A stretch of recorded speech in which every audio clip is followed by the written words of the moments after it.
Proudly present T-Bones Baseball on the Air. Members of the American Association of Independent Professional Baseball Clubs and home of fun, well done. The T-Bones Broadcast Network is brought to you by Community America Credit Union, Austin's Trailers and Motorsports, Budweiser, Coca-Cola, Price Chopper, Providence Medical Center, the Kansas Lottery, FlyKCI.com, Roma Bakery, Sheet Metal Local Number 2, and Kissick Construction. Now let's head out to the ballpark for the starting lineups and the first pitch with the voice of the T-Bones, Nathan Moore.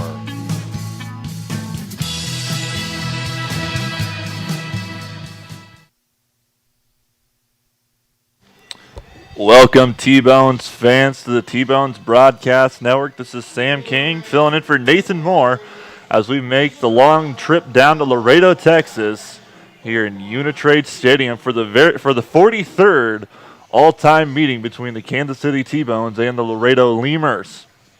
Today's starting lineup for Kansas City is Starlin Rodriguez is leading off and playing left field. Brett Wiley batting second, playing second.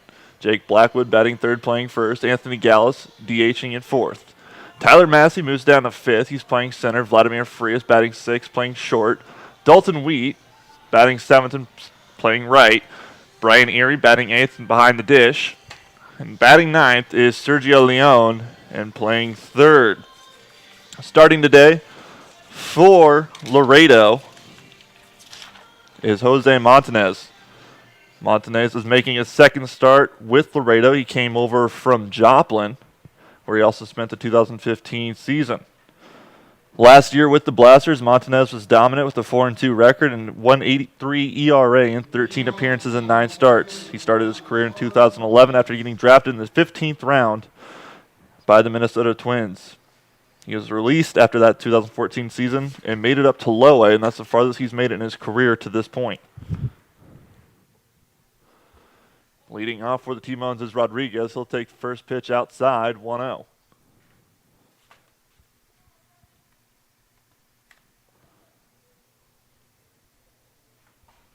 Next pitch, Rodriguez does find the zone. Counts now even at 1. Rodriguez comes in this game batting .257, mostly out of the leadoff hole.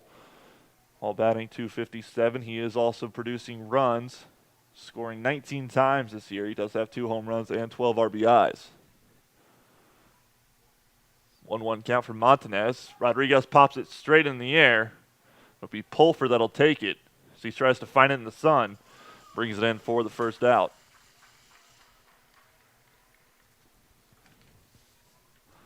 Three pitches in. We've recorded our first out for Kansas City. And next up is the hottest bat in the American Association in Brett Wiley. In his last 10 games, he comes in batting .571 with 2 home runs and 15 RBIs while scoring 10 runs. In his last 5, he's batted .625. That's 10 out of 16. If you can do the math, I know I can't. Picked up 1 home run and 11 RBIs in his last 5. Today, he was named the American Association Player of the Week as he takes the first pitch strike.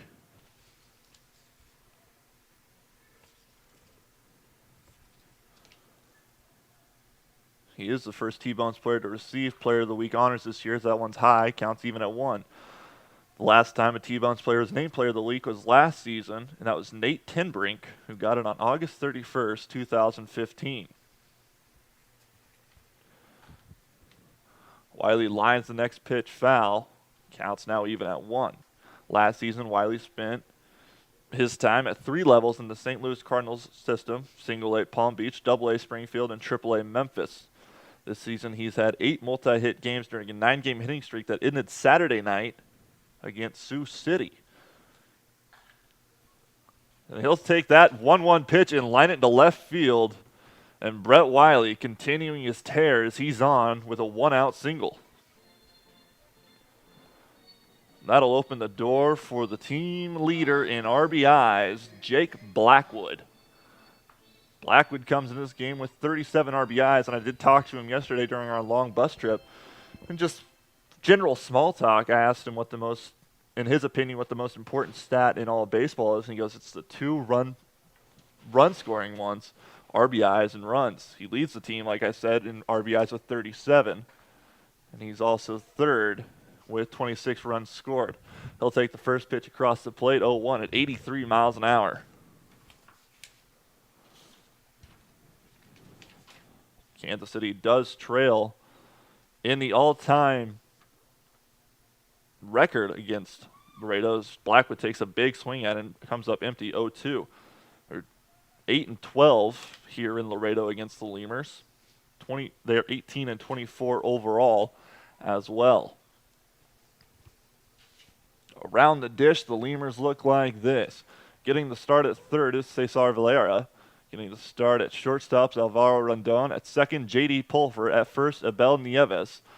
Outfield left to right, you have Castro, Martinez, and Phipps, with Jesus Pozo catching for Montanez. Blackwood reaches out for that and defends the plate well. Count stays 0-2 as he fouls it off.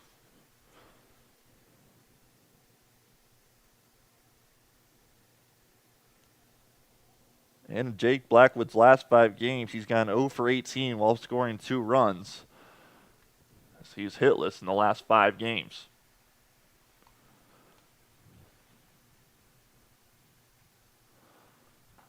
Montanez next pitch inside. 1-2. Blackwood may be hitless in the last 5 games, but he's one of those guys that once he turns it on, he can be the greatest. Kansas City got a taste of that in 2010, where he was named the League Player of the Year, when he batted .331 with 31 home runs and 86 RBIs. Blackwood pops that up and foul out of play. Count stays 1-2. He's been behind this entire at-bat in the count, but yet he has been battling. We saw a 3-pitch at-bat from Rodriguez and Wiley, and Blackwood himself has drawn Montanez's pitch count to 12. Kansas City comes into this game in last place in the Central Division. They did win the previous series against Sioux City. They're still looking for their first sweep of the season. They're 6-4 in the last 10. They're 5 games behind Lincoln, who's leading the Central Division. Next pitch is a fastball that's outside. Counts now even at 2. Laredo has cooled down drastically since we were here last. They're 6-4 in their last 10 as well. 29-21 overall. They're 3 games behind Wichita, who leads in the South Division. Montanez delivers home. Breaking ball outside. And Blackwood has worked the count full. A great at-bat from Blackwood. Even if he strikes out here, this goes down as a win at bat. Because not only did he push Montanez's pitch count up, but he's seeing a lot of pitches. And Blackwood, being the team leader that he is, he's going to go back into that dugout and say, hey, this is what this guy's got. And I don't think there's one player on this team that doesn't listen to him. As Montanez checks on Wiley at first, he's back standing.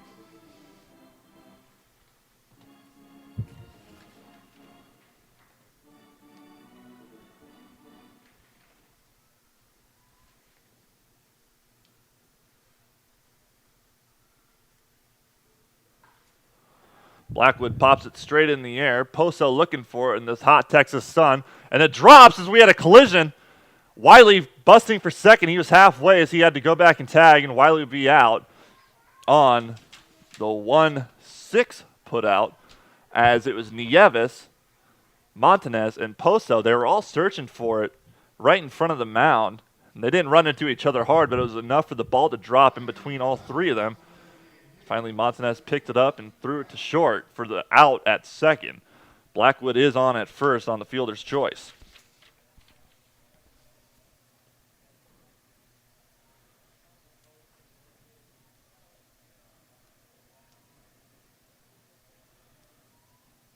Now batting for Kansas City is Anthony Gallus. He comes on now with 2 outs and a runner on first. First pitch strike is in there to Gallus. Gallus comes into this at-bat, batting .213 with 29 runs scored, which is second on the team. 9 home runs, which is by far and away the team lead. Blackwood is second with 7 on the other hand. Gallus also has 21 RBIs, and he'll ground to short, and they'll take care of it easily on the 6-4 putout, getting Blackwood out at second.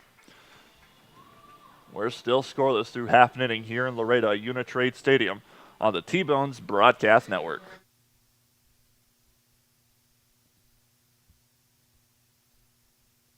No matter how large or small your digging project may be, no matter how urban or rural, You must always call 811 before any digging project. 811 is our national one-call number, alerting your local utility companies to come out and mark any lines they have near your dig site. So before you do this or this, make sure you do this. For digging projects big or small, make the call to 811, brought to you by Common Ground Alliance. It's always good to know that great doctors are close by. In fact, the great doctors of Providence Medical Center are right down the street from the ballpark at 89th and Parallel.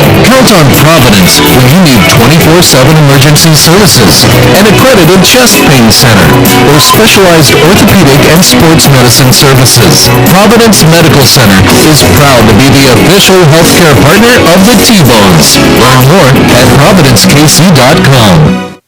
I loved when the ice cream truck came around as a kid, the familiar music and the cool treats on a hot summer afternoon.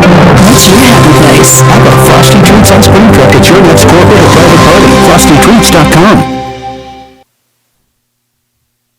Welcome back to the T-Bones Broadcast Network. This is Sam King filling in for Nathan Moore here in Laredo, Texas, as the T-Bones are here to take on the Lemurs at Unitrade Stadium.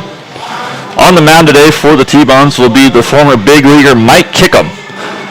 So far for Kansas City this season, Kickham has been exactly what we've needed him to be and expected, as he comes in with a 1-1 record, an ERA of .350 in his 3 starts, 18 innings pitched. He struck out 18 while walking 5. He did play earlier this year with Richmond, which is the AA affiliate for San Francisco, going 0 for 1 with a .675 ERA and 6 relief appearances, which is 10 2/3 innings pitched. He struck out 7 while walking 4. Kickham did see time in the major leagues with the San Francisco Giants in 2013 and 14. I still don't fully like him after the 2014 Giants, what they did to my Royals. But his time in the major leagues was he did go 0-3 with a 10.98 ERA in his career. He made 3 starts, 14 total appearances, 30 1/3 innings pitched. He struck out 30 while walking 11. First batter he'll see today from Laredo is Leandro Castro. Castro is newly acquired by Laredo. First pitch is outside, 1-0. This season, Castro is batting .337 with 5 home runs and 15 RBIs for the Lemurs. Next pitch finds his own, counts even at 1. Leandro Castro is currently on a 15-game hitting streak, so it's obvious to see why they put him in the leadoff position. And last time we were here, Pete Incaviglia was having trouble with that lineup, not knowing who to put in at the leadoff hole. Next pitch is outside, 2-1. For the entire series that we were here, we saw J.D. Pulfer leading off. Today he's batting 6th. With Castro's 15-game hitting streak, I guess he has no choice as Castro fouls it back. Counts now even at 2.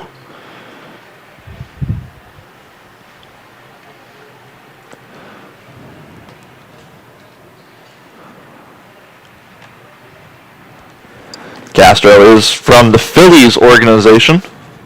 He was signed out of the Dominican Republic and spent 8 seasons in the Phillies organization. In those 8 seasons, he played in 738 games. He hit .210 with 60 home runs.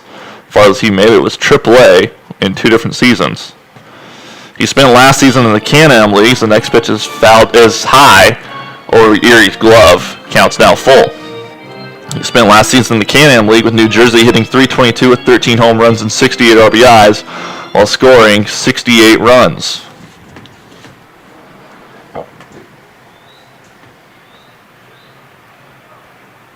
Castro takes time as Kickham was freezing him. Today the T-Bones are wearing their Silver Road jerseys that, in my fair opinion, are the best looking ones, and that means no disrespect to any of the other looks, but it's just a clean look with the oxblood lettering and silver uniforms. The Lemurs are wearing their white pants, black tops with the gold lettering. Here he takes time and goes and checks out his pitcher. Around the diamond, T-Bones look like this. Leone at third, Frias at short, Wiley at second, Blackwood at first. The outfield from left to right is Rodriguez, Massey, and Wheat, while Brian Erie will be behind the dish for Mike Kickham. Castro fouls it off down the third baseline He stays live with the count full. And that did shatter Castro's bat. I didn't see that at first, but there's a piece out by shortstop, and there's a piece at the backstop. That was completely splintered. Castro will have to go get a new bat.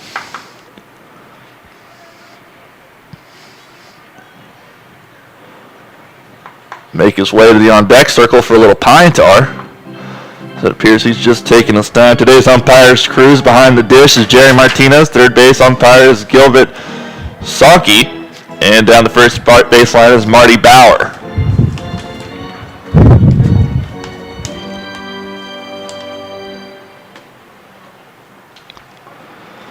Castro finds his way back into the box. Kickham gets set and delivers. Castro lunges for it, and he pops it up. Wiley looking for it in the sun and brings it in for the first out.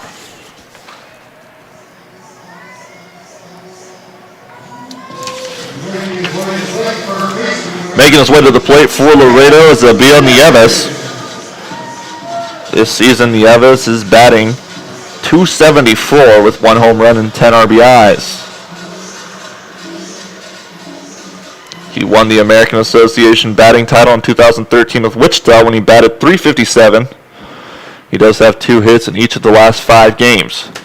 First pitch strike to Nieves, clocked at 76 miles an hour.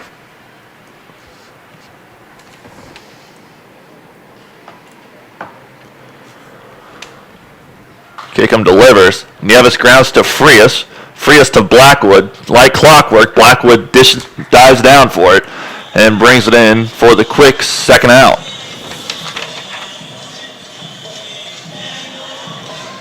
As Mike Kickham has looked good through the first 2 batters, throwing 9 pitches. Now coming to the plate for Laredo's Cesar Valera.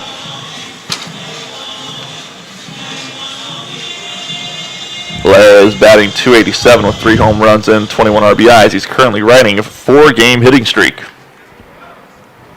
First pitch to Valera. Fastball that finds the zone, 0-1.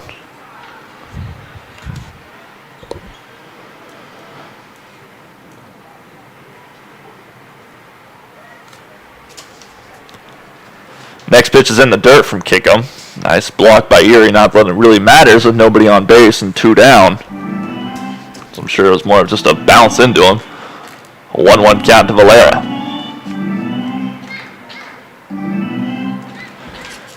Mike Kickham was drafted by the San Francisco Giants in the 6th round in 2010 out of Missouri State University, originally from Springfield. The next pitch is around Valera's feet. Gets out of the way in time. Counts now 2-1. Kickham is an imposing lefty on the mound at 6'4", 220 pounds. Made his major league debut on May 28, 2013 as he fools Valera on that breaking ball. He comes up swinging on a pitch in the dirt. Counts now even at 2. He made his major league debut at 24 years old against Oakland, where he pitched 2 1/3 innings, giving up 4 hits, striking out 3 while walking 4, and giving up 4 runs. He was credited with a loss in that appearance. Breaking ball to Valera will ground to Wiley at second, and the 2-3 putout sends the Lemurs down in order as we're still scoreless through 1 here on the T-Bones Broadcast Network.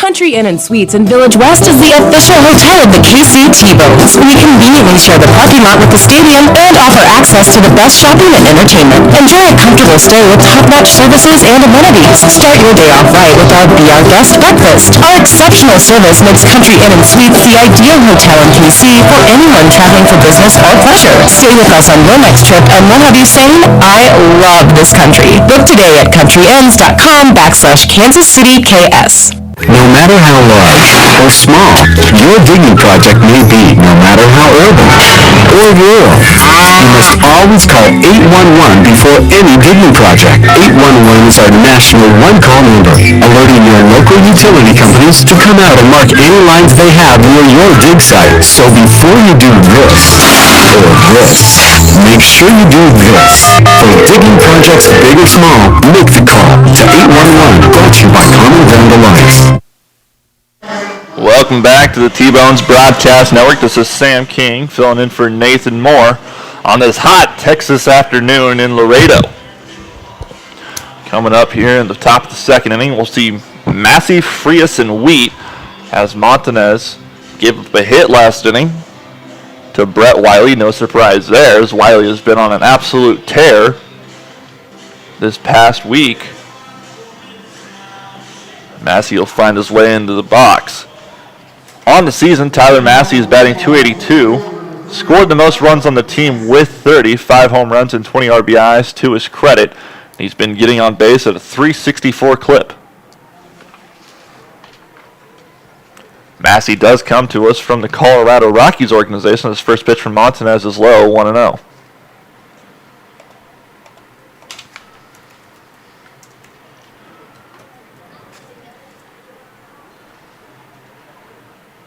Montanez takes his time and gets set for the second pitch and delivers. In the dirt as well, 2-0 to Massey.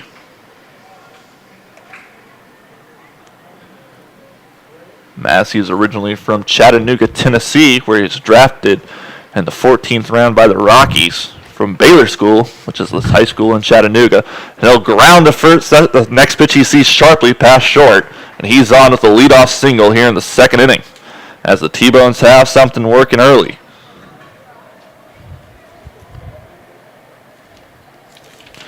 Vladimir Frias will step into the box. Frias is batting .213 on the season. In 183 at-bats, he has 2 home runs and 17 RBIs. He's also scored 28 runs. Gets on base at a healthy clip at .295. Last 5 games, Frias is batting .133 as the first pitch is outside, 1-0. That's .133 and 15 at-bats. That's 2 for 15. He does have 2 RBIs and 3 runs scored, though. Last 10, he was batting .114. Montanez takes his time staring down the speedy Massey at first. Delivers home right down the middle. It's an 83-mile-an-hour two-seamer. It counts now even at 1.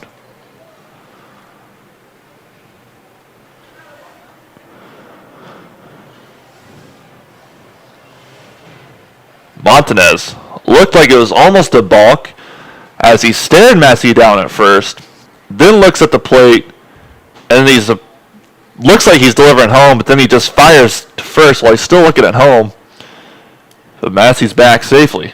Massey gives a little twitch. He's got the veteran presence, and Montanez bites and checks on him at first. Massey's back standing.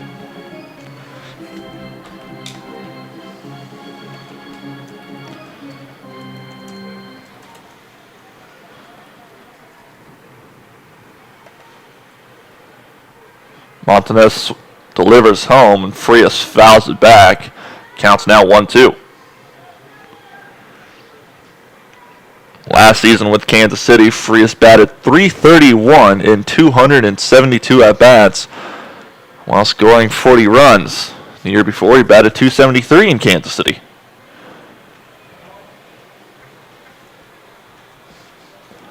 Montanez takes his time, staring down Massey, delivers home, and Frias fouls it back to stay alive at the count 1-2. Last time the T-Bones were here in Kansas City for the 3-game series that spanned from June 17th to the 19th. They did not get swept, but they did not win the series, as they dropped the first 2, 6-2 and 9-1, and then eventually came away winning that series finale 2-1 in that wild game that ended with a wild 2-run wild pitch. If that's what you would call it, as a wild pitch, 2 runs scored. As Frias fouls the next pitch back, count stays the same at 1-2.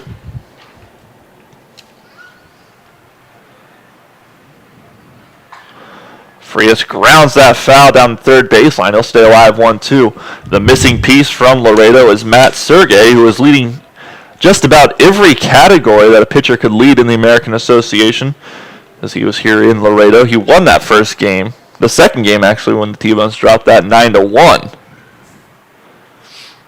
He eventually got picked up by a major league team, and I'm sure the T-Bones batters, well, I guess you could say every batter in the American Association, is about as happy as you can get as Massey runs, pitch in the dirt. Poso digs it out of the dirt. No throw, and Massey steals second.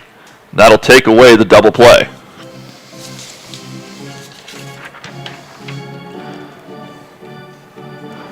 That is a 10th stolen base for Massey as he ties the team lead with Vladimir Frias, each player having 10.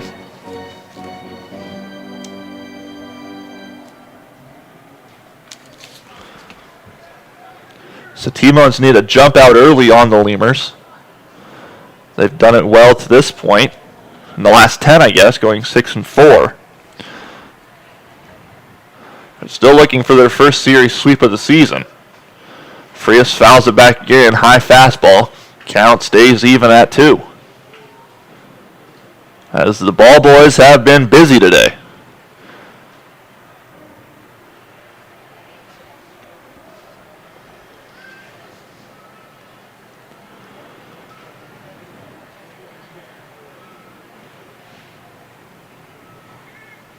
Montanez's next pitch in the dirt, and Vladimir Frias has worked the count full as him and Jake Blackwood have both done a nice job getting deep against Montanez early in this game, seeing a lot of pitches. Each at-bat was 0-2 at one point. Blackwood eventually reached on a fielder's choice. And Frias, with the count drawn full, let's see what he does with the payoff pitch. He'll ground it foul, and we'll do it all again full. On deck for Kansas City is Dalton Wheat.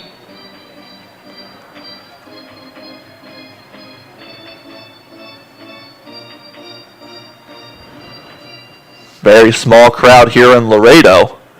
So you could probably count the amount of people that are here on 2 hands. Montanez delivers home. Frias lines it back up the middle. Martinez with the shoestring grab. And Frias will have to head back to the dugout. That's still a very successful at-bat. As that ball looked like it might have hopped off the ground. But the umpires will call it out, and there's no arguing with that call. Dalton Wheat steps on with a runner on second and 1 down. Wheat is batting .328 with 14 RBIs and 64 at-bats. He scored 6 runs. First pitch from Montanez is high, 1-0. This was one of Wheat's very first series as a professional ball player, as he was picked up during the Wichita trip. I believe he was picked up on June 16th and immediately headed to Laredo. It's been a nice addition to the T-Bones outfield this season. His next pitch is a fastball right down the middle. Counts now even at 1. Wheat with the work gloves has gone to work in Kansas City. In his last 10 games, he's batting .290 with 7 RBIs. Last 5, on the other hand, he's batting .188. Next pitch is fouled off, counts 1-2.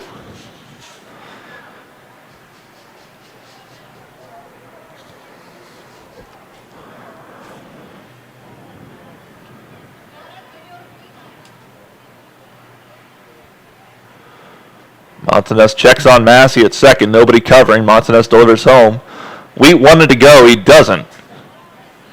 They check down third base umpire. He says he doesn't as well. Counts even at 2.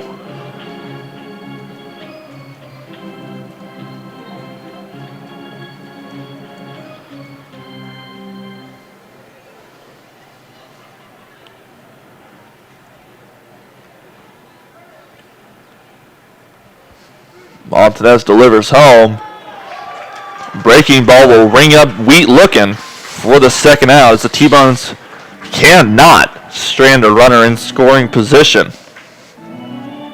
as Tyler Massey is standing out on second since the beginning of the inning. Brian Erie will look to bring him home, as Erie has been welcomed back after being in Ottawa, which is part of the Can-Am League.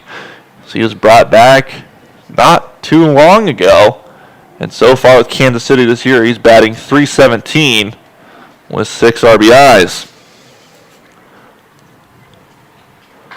Montanez delivers home, and Erie pops the first pitch up. And Rondon will take care of it as the T-Bones leave a runner in scoring position as Frias, Wheat, and Erie each go down with Massey on second. We're still scoreless through 1.5 here on the T-Bones Broadcast Network.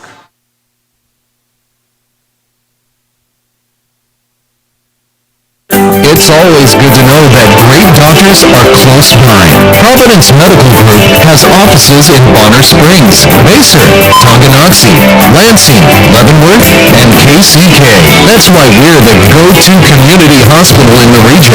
If you're a T-Bones fan, count on the medical team that takes care of your team. The great doctors of Providence Medical Center, just east of the ballpark at 89th and Parallel.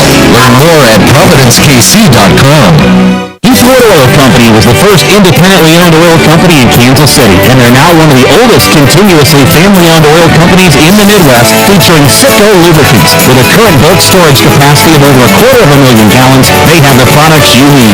Let Heathwood and Citgo design a Citgo lubricants program to reduce cost and increase production. Call 913-321-1764 or email sales@heathwoodoil.com. Heathwood and Citgo, your lubrication specialist since 1926. Welcome back to the T-Bones Broadcast Network. This is Sam King filling in for Nathan Moore. T-Bones left a runner in scoring position last half inning. And now we'll see the 4-5-6 hitter for Laredo, Dennis Phipps, Jesus Poso, and J.D. Pulfer.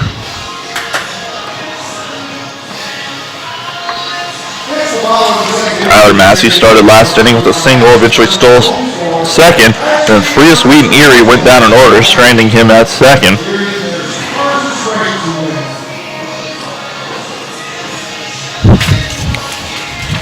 As Kickham's last few warm-up pitches go across the plate, we'll see Phipps walk in. And Phipps is always a show.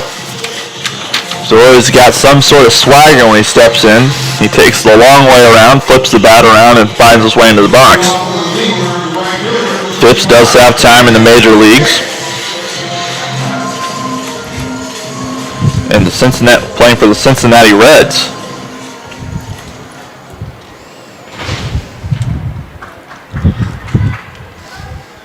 So, battle of the former big leaguers now as the first pitch from Kickham is low and inside, 1-0.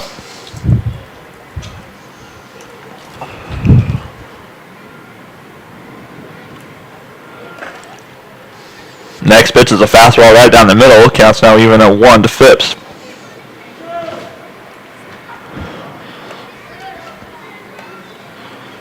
During Phipps' time in the major leagues, next pitch is inside, 2-1.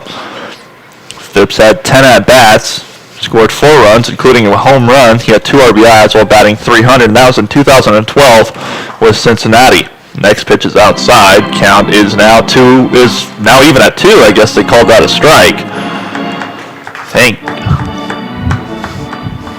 Thank God they don't pay me to umpire. Next pitch just misses somewhere, and the count's now full.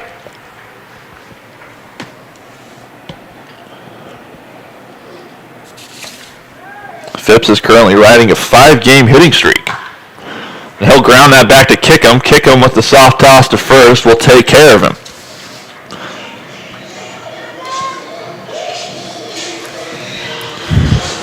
And now batting for Laredo is the young Jesus Poso, and I only say young because he's only 4 months older than I am. He's 21 years old. He likes to be known as Panda. And at first glance, you can tell why. This season, Poso is batting .257 with 5 home runs and 24 RBIs. He spent the last 2 seasons in the Philadelphia Phillies organization. His first pitch is across 0-1. During his time in the Phillies organization, he had a .229 career batting average. He's currently riding a 3-game hitting streak. So it counts even at 1.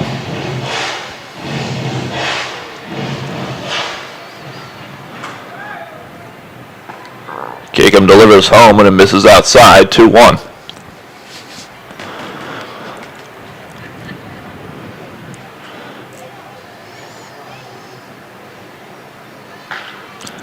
Kickham gets posted a ground to Leone at third as he gets some early action as his T-Bones return. He fires to first for the second out on the 5-3 putout.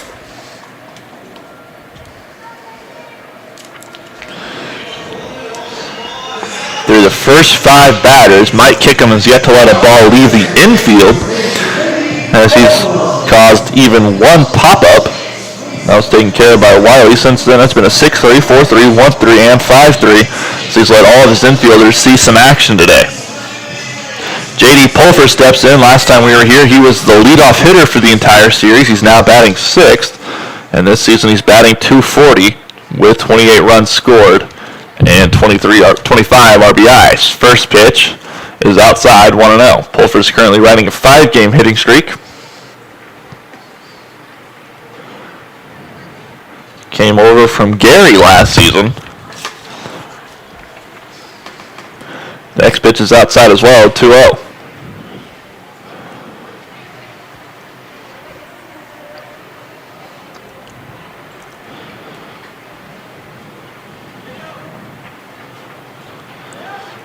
Kickham delivers home outside, 3-0. The one thing I just noticed about Kickham, and I can't believe I didn't notice it earlier, is he doesn't have the same pants on that everybody else has. Everybody else has their normal gray pants that match the rest of the jersey with the almost black pinstripe going down the side. Next pitch is a fastball that finds the bottom half. The count is now 3-1. Kickham looks like he might be wearing some of the old San Francisco Giants road pants. They got a pretty pronounced orange stripe down the side, a darker gray. Kind of curious to know the story behind that as he fires home and finds his own again and draws the count full. On deck for Laredo is Zane Chavez.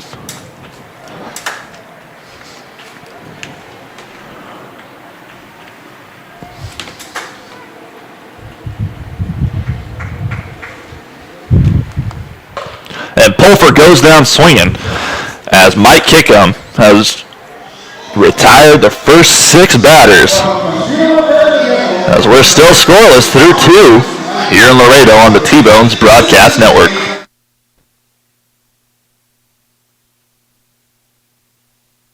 Country Inn and Suites in Village West is the official hotel of the KC T-Bones. We conveniently share the parking lot with the stadium and offer access to the best shopping and entertainment. Enjoy a comfortable stay with top-notch services and amenities. Start your day off right with our Be Our Guest breakfast. Our exceptional service makes Country Inn and Suites the ideal hotel in KC for anyone traveling for business or pleasure. Stay with us on your next trip and we'll have you saying, I love this country. Book today at countryinns.com/Kansas City KS. It's always good to know that great doctors are close by. In fact, the great doctors of Providence Medical Center are right down the street from the ballpark at 89th and Parallel. Count on Providence when you need 24/7 emergency services, an accredited chest pain center, or specialized orthopedic and sports medicine services. Providence Medical Center is proud to be the official healthcare partner of the T-Bones. Learn more at providencekc.com. Welcome back to the T-Bones Broadcast Network. This is Sam King filling in for Nathan Moore. And T-Bones are still scoreless here. They did have an opportunity last half inning getting Tyler Massey to second base with no one out, but they squandered that opportunity as that's as far as he would get. As the T-Bones have gotten to Martinez relatively early with 2 hits, we'll see the 9-hole batter, Sergio Leon, step in now. Leon was reacquired by the T-Bones in a trade that sent Brandon Tierney to Joplin and also gave us Josh Hodges, who will be on the mound tomorrow for Kansas City. First pitch to Leon is high, 1-0. It's not hard to get the high pitch to Leon as he's 5'10", 180. That's what he's listed at, but I'd say that's about a Jenner's height. Next pitch from Montanez is ground sharply down the third baseline and foul. Counts even at 1.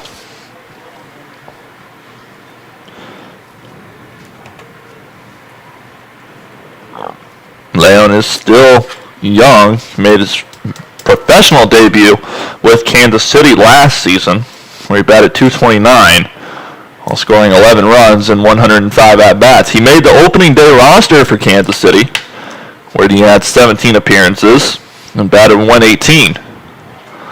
Leon takes a sharp hack at the 1-1 count and misses 1-2. He was ultimately sent to Joplin, where in 42 at-bats he batted .190 with 2 home runs and 6 RBIs. Those 2 home runs are the only 2 of his career this year. In his career so far. I should say.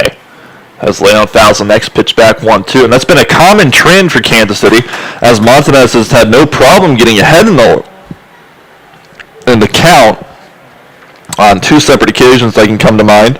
It's been 1-2, and it's just been foul ball. Now it's to Jake Blackwood and Vladimir Frias, and then they both immediately work the count full, as the T-Bones have seen a lot of pitches today from Montanez. So he's at 40 here in the third, as Leon fouls it back again, and we'll stay at 1-2.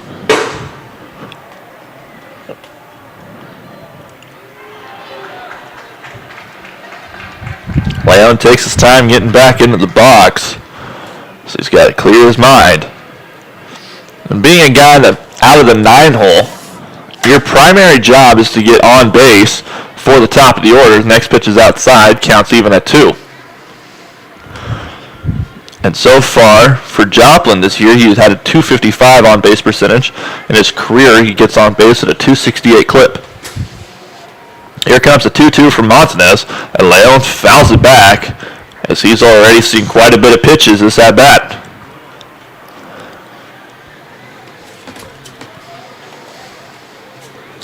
Montanez did spend time in the Minnesota Twins organization, like I previously said, coming from Miami-Dade College. He's originally from Puerto Rico. Leon fouls the next pitch off. I feel like I'm going to have to get used to saying that, as the count remains 2-2. Scoreboard operator thought he struck out, gave him the 1 out. And all Leon did was foul it straight back, like right over the catcher's head, right past the umpire, so I guess I could see how they would think that's strike 3. Montanez delivers, and Leon goes down swinging this time for the first out.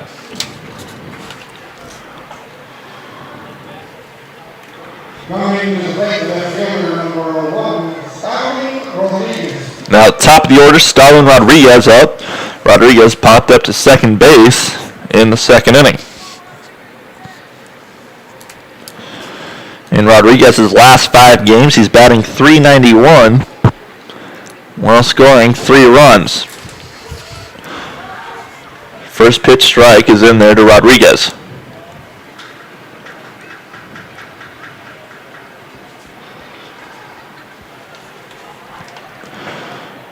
Next pitch misses just high, counts now even at 1.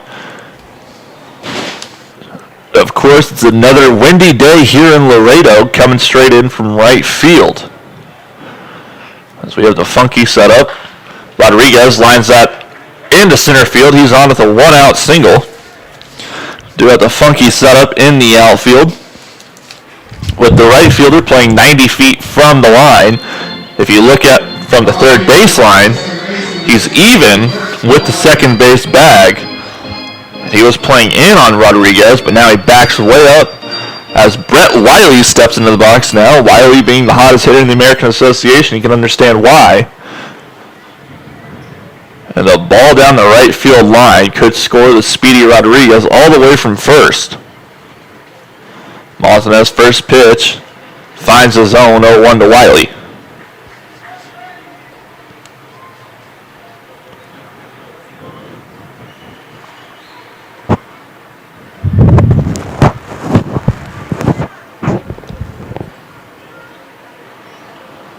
Montanez delivers again just outside of the fastball, counts even at 1.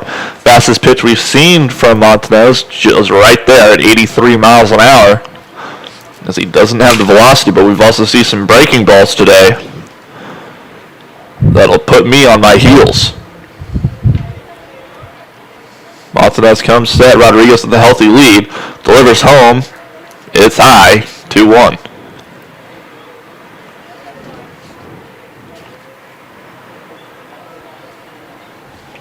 Rodriguez does have speed, which you typically want out of your leadoff hitter. He does have 7 steals on the season, which is second. Now that Tyler Massey tied for the lead, and they check over on him. He's back standing.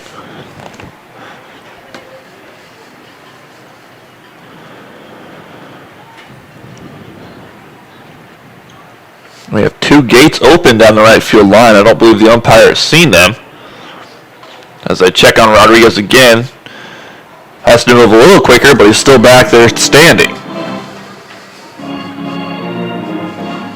Be a worst case scenario for the T-Bones if Wiley does get it down the right field line, like I was just saying, but he gets it in one of those gates. As Rodriguez was getting his lead, and Montanez sent like a little lob over to Nieves at first, and Rodriguez dives back just in time. But like I was saying, if Wiley gets it into one of those fences down the right field line, that's just a ground rule double and sends Rodriguez to third, when that could end up scoring him, as Wiley takes a sharp hack at that and comes up empty, with the count now even at 2.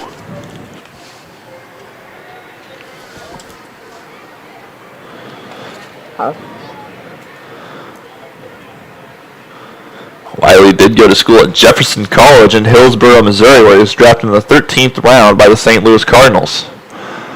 Rodriguez runs, Montanez with the late throw to first, and Rodriguez is tagged out at second, and he looks like he might be in some sort of pain as he went down holding his right knee, and he gets up gimpy. He'll make a little limp that he's trying to run, that he decides he can't, and he runs again. And the trainer, Troy, will take care of him. As now that is the second out of the inning. That was a good move by Montanez to get Rodriguez stealing. Wiley lines that up the middle, and that makes losing that base runner hurt just a little bit more as he's on with a 2-out single. He's 2 for 2 today.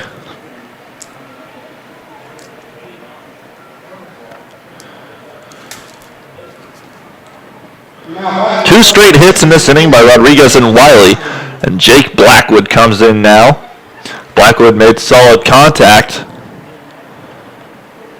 in the first inning, but ultimately grounded into a fielder's choice. Blackwood steps out to freeze Montanez, and that's the veteran move that Jake Blackwood, I almost said Jack Blackwood, Jake Blackwood has come to know. First pitch to Blackwood. There's a fastball at the letters, 0-1.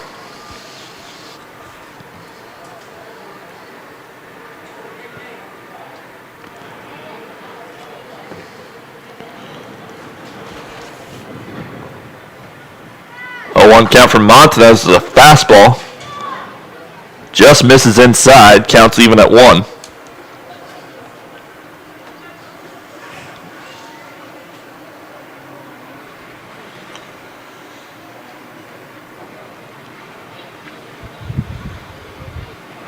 Wiley leaning to second, doesn't go. Blackwood takes a big hack and fouls it back.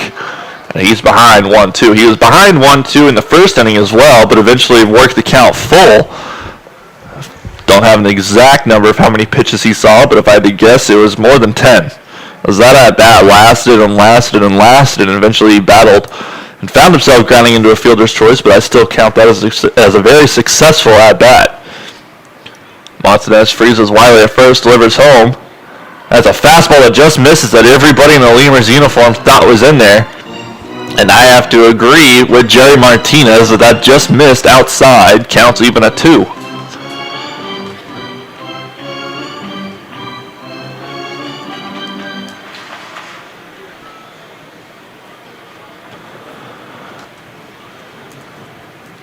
Montanez delivers. Blackwood fouls it back and battles to stay alive at the count even at 2.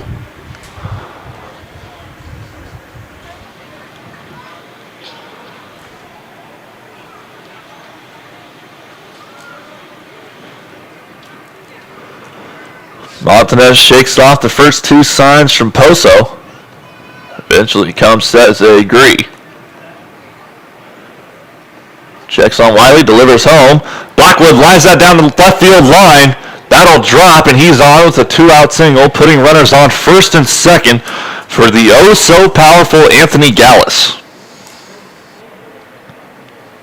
As Blackwood, I think he's due for a successful day against Montanez, as he's seen the most amount of pitches. At 2 at-bats, he's probably seen 21 to 22 pitches from Montanez. He knows exactly what he has. I think it's going to be a good day for the Kansas City slugger, Blackwood. Anthony Gallus steps in. The first pitch he sees, he takes a huge hack at it and fouls it back. 0-1. Gallus does have the power, showcased by his leading the team in home runs with 7. With 9. 150 at-bats. He does have 29 runs scored. Montanez delivers that near Gallus's feet. Counts even at 1. Gallus is a guy that John Mazzarelli has wanted ever since he got into coaching. Gallus is from Ohio. Maz is from Ohio. Just so happened that Gallus came free this season. And of course, Maz had to swipe him up. And nobody in the T-Bones organization has regretted that. It's a 2-1 count now to Gallus. Gallus did spend the earlier part of the season in AAA ball in the Cleveland Indians organization. Takes another wicked hack at a fastball is outside. 2-2 comes up empty. I tell you what though, if he connects, even if he misses just a little bit, if he's a little under it, that ball is soaring out of Unitrade Stadium. Left field is pretty shallow. It's 330 down the left field line. Gallus, being a right-handed hitter, would love to pull one. He does pull one on the ground to short, and they'll take care of it on the 6-4 putout as the T-Bones strand 2. And we're still scoreless through 2.5 here on the T-Bones Broadcast Network.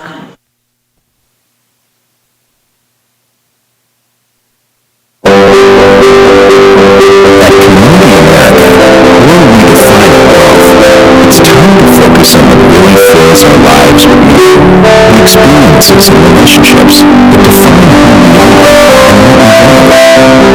The community of Laredo, what matters to you matters to us. Because when you have financial peace of mind, you can live life to the fullest.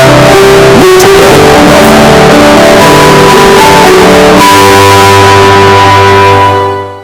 No matter how large or small your digging project may be, no matter how urban or rural, you must always call 811 before any digging project. 811 is our national one-call number, alerting your local utility companies to come out and mark any lines they have near your dig site. So before you do this, or this, make sure you do this. For digging projects big or small, make the call to 811, brought to you by Common Ground Alliance. T-Bones Oil Company was the first independently owned oil company in Kansas City, and they're now one of the oldest continuously family-owned oil companies in the Midwest, featuring Citgo lubricants. With a current bulk storage capacity of over 250,000 gallons, they have the products you need. Let Heathwood and Citgo design a Citgo lubricants program to reduce costs and increase production. Call 913-321-1764 or email sales@heathwoodoil.com. Heathwood and Citgo, your lubrication specialist since 1926.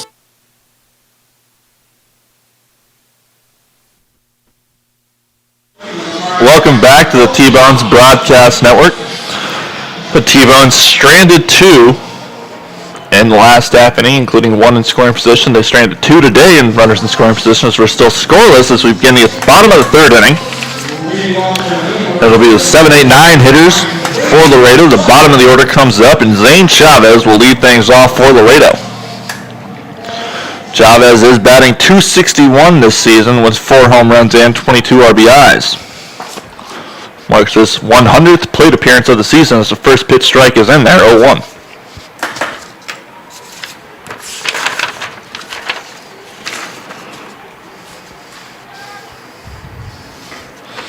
Chavez comes up swinging and misses, 0-2. And I'm a little bitter towards Chavez. He was drafted in the 19th round of the 2005 draft by the Kansas City Royals, but he did not sign. And instead played college ball at a whole list of schools: Indiana State University, Lindenwood University, his next pitch is outside 1-2, and Palomar College. Farthest he's reached is AA, and that was in the Baltimore Orioles organization. Last season he played with the Grand Prairie Airhogs, which is now the Texas Airhogs, as Grand Prairie and Amarillo have now united as one. Next pitch is outside as well, counts even at 2. Chavez is currently riding a 2-game hitting streak. 2-2 count from Kickham, delivers home. Chase ball outside that Chavez doesn't bite on. Counts now full. On deck for Laredo is Alvaro Rondon.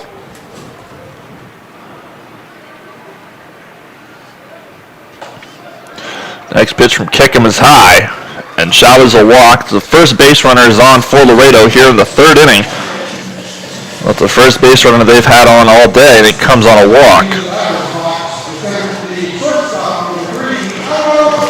Alvaro Rondon steps in now for Laredo. Rondon has been splitting time this season with Jimmy Norris. Norris was not playing for Laredo when we were here last, but Alvaro Rondon was the regular starter at shortstop. First pitch from Kickham as Rondon lays down a bunt. Not very far in front of the plate. Erie at the strong throw to first, gets the speedy Rondon. As Rondon does his job, putting a runner in scoring position with 1 out.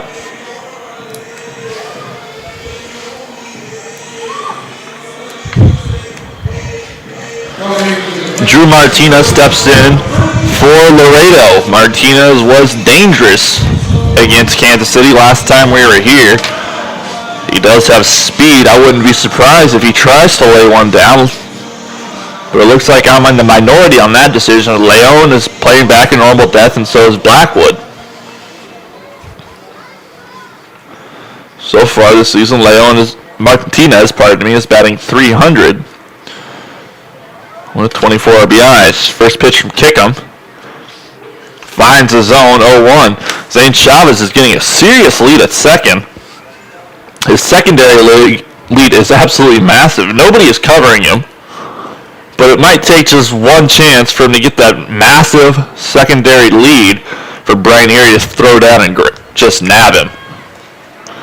Kickham checks on him. Chavez with the big lead again. Martinez fouls it back, 0-2.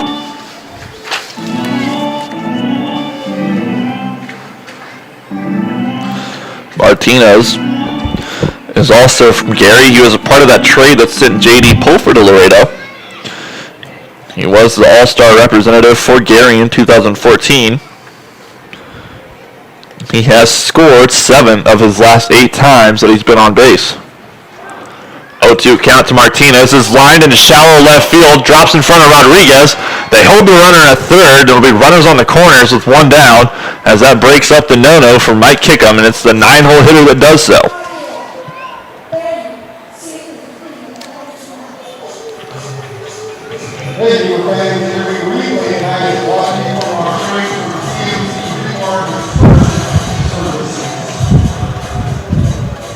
Brian Erie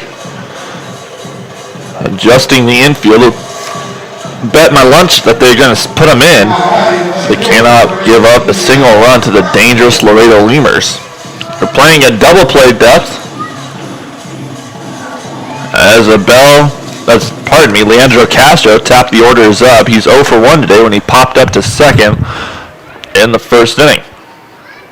Kickham comes set. First pitch. Line down the third baseline. And called foul. As that was about as close of a call as you can get. Chavez even had to jump out of the way on the third baseline. 0-1. Castro is a dangerous hitter. Batting .337 with 5 home runs and 15 RBIs.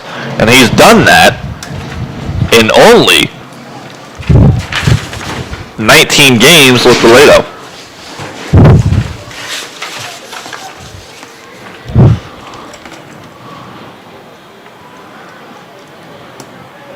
Kickham comes set. Castro fouls it off. 0-2. Martinez on first does have speed with 11 stolen bases. Zane Chavez may have just enough speed to get home. He does not have a stolen bases here, but he did have 2 with Grand Prairie last season. And they could do some sort of delayed double steal where Martinez takes off for second. They try to bait Erie into throwing. Martinez does run, but it's fouled off by Castro. It stays at 0-2. Like I was saying, they could get Martinez running like he just did. Erie throws down to second, and then Chavez breaks home. I still like the T-Bones odds at that, as Vladimir Frias and Brett Wiley, the two middle infielders right now for Kansas City, both do have strong arms. They could get that home just in time, as the go-ahead run is 90 feet from the dish with no one out. Pardon me, one out. Next pitch is in the dirt. Nice block by Erie that saved a run, 1-2 count.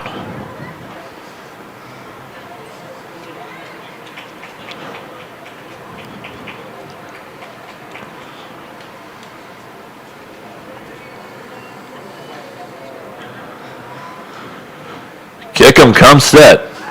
Throw over to first. If it would have been on target, it would have got him.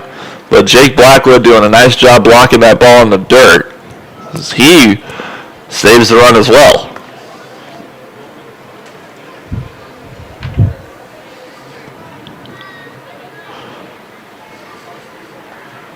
Kickham gets the call from Erie, and Castro calls time and steps out.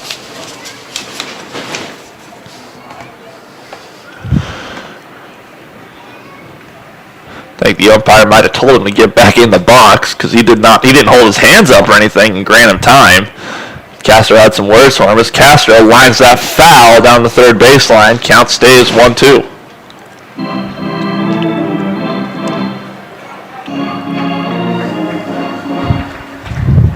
Crowd has gotten slightly bigger here in Laredo. We've moved from counting the crowd on two hands to maybe looking at 200 people, as it is a barren crowd on this Monday in Laredo, Texas. Kickham fires home. Castro fouls it back. Count stays 1-2.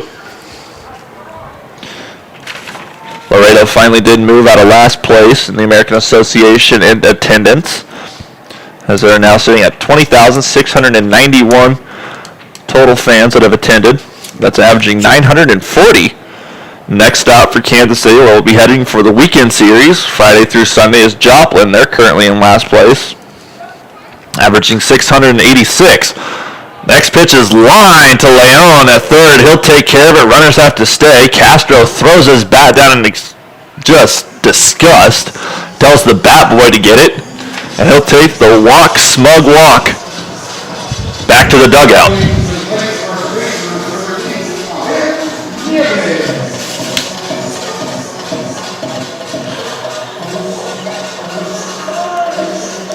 Abel Nieves steps into the box now. Nieves is capable of getting those runs home.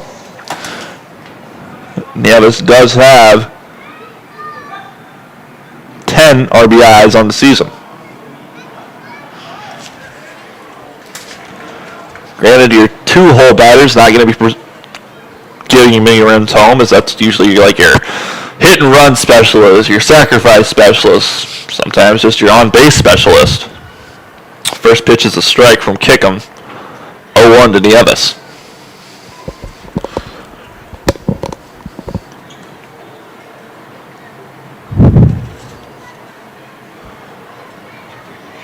Martinez runs. Nice block by Erie. And blocks it off his chest, goes down the third baseline. That block couldn't have been better, as that saves the runner from breaking home. Martinez will be credited with the stolen base at second. That's his 12th stolen base this season. Runners on second and third with two down. A 1-1 count to Nieves.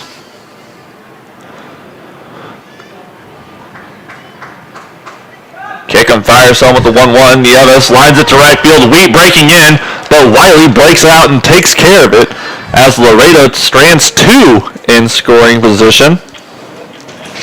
But we're still scoreless through three here in Laredo, Texas on the T-Bones Broadcast Network.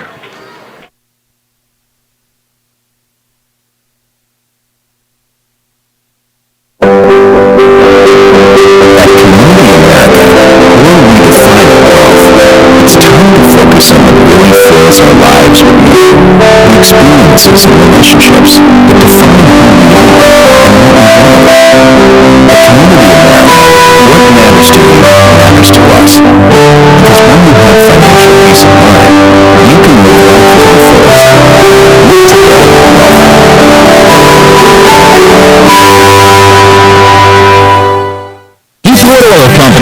first independently owned oil company in Kansas City, and they're now one of the oldest continuously family-owned oil companies in the Midwest, featuring Citgo lubricants. With a current bulk storage capacity of over 250,000 gallons, they have the products you need.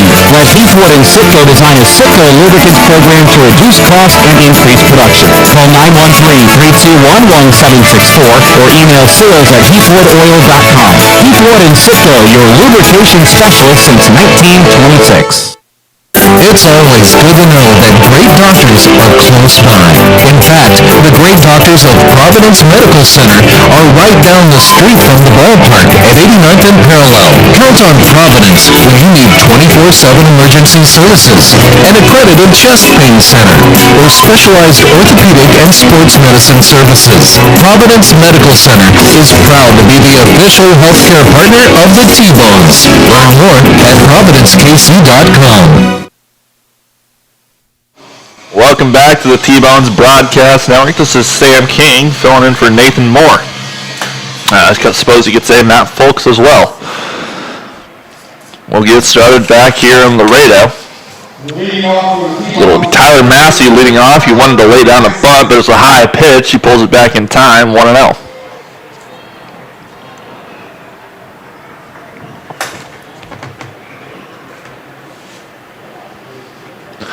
The ball boys hustle to get back to the dugout. Montanez fires home. Massey takes a huge hack at it. Comes up empty. Counts even at 1.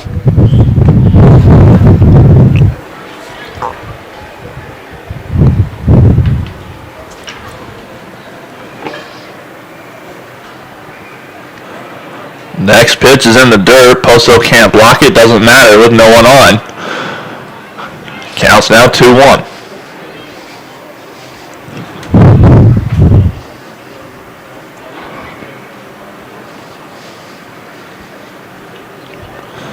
One from Massey's line, foul down the third base line. And count is even now at 2. Massey just a little behind that fastball. If he would have bailed that up, I think I would have been saying home run instead of foul ball, but foul ball it is with the count even at 2. That ball was absolutely crushed. Montanez gets the signing once, fires home. Massey fouls it back just enough with the count even again at 2.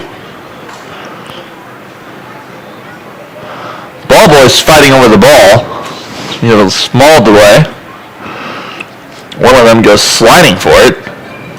The one that gets the scraped up leg is the one that doesn't get it. Montanez fires again low and away. Counts now full.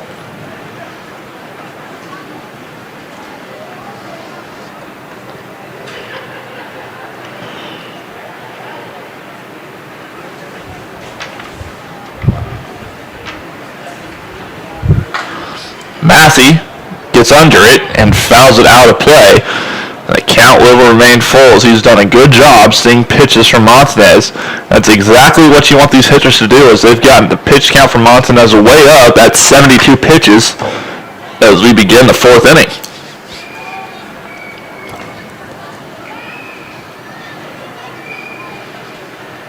Montanez fires home. Massey pops it straight up to short. Sun going down, could be trouble. Left fielder comes in and takes care of it for the first out.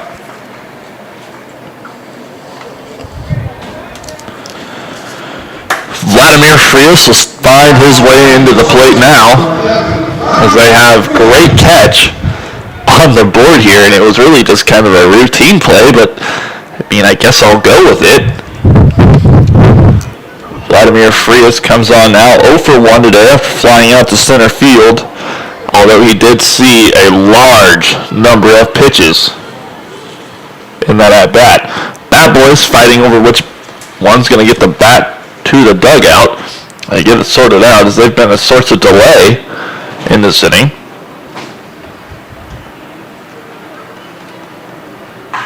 Frias sees first pitch this time and grounds to shortstop, as shortstop to shortstop takes care of each other for the second out.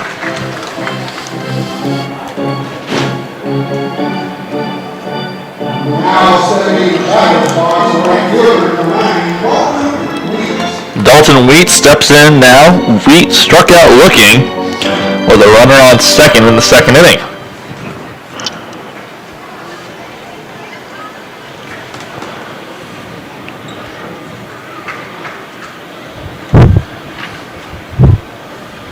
First pitch from Montanez. Wheat lays it down. He's got speeds down the first baseline. Montanez takes care of it, fires it. Close play. They call him out as the T-Bones go down in order for the first time today, as they did it in the fourth inning. With the 5, 6, 7 hitters, we're still scoreless through 3.5 here in Laredo on the T-Bones Broadcast Network.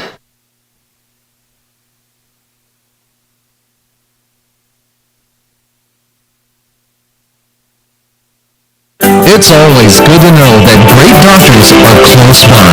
In fact, the great doctors of Providence Medical Center are right down the street from the ballpark at 89th and Parallel. Count on Providence when you need 24/7 emergency services, an accredited chest pain center, or specialized orthopedic and sports medicine services. Providence Medical Center is proud to be the official healthcare partner of the T-Bones. Learn more at providencekc.com. At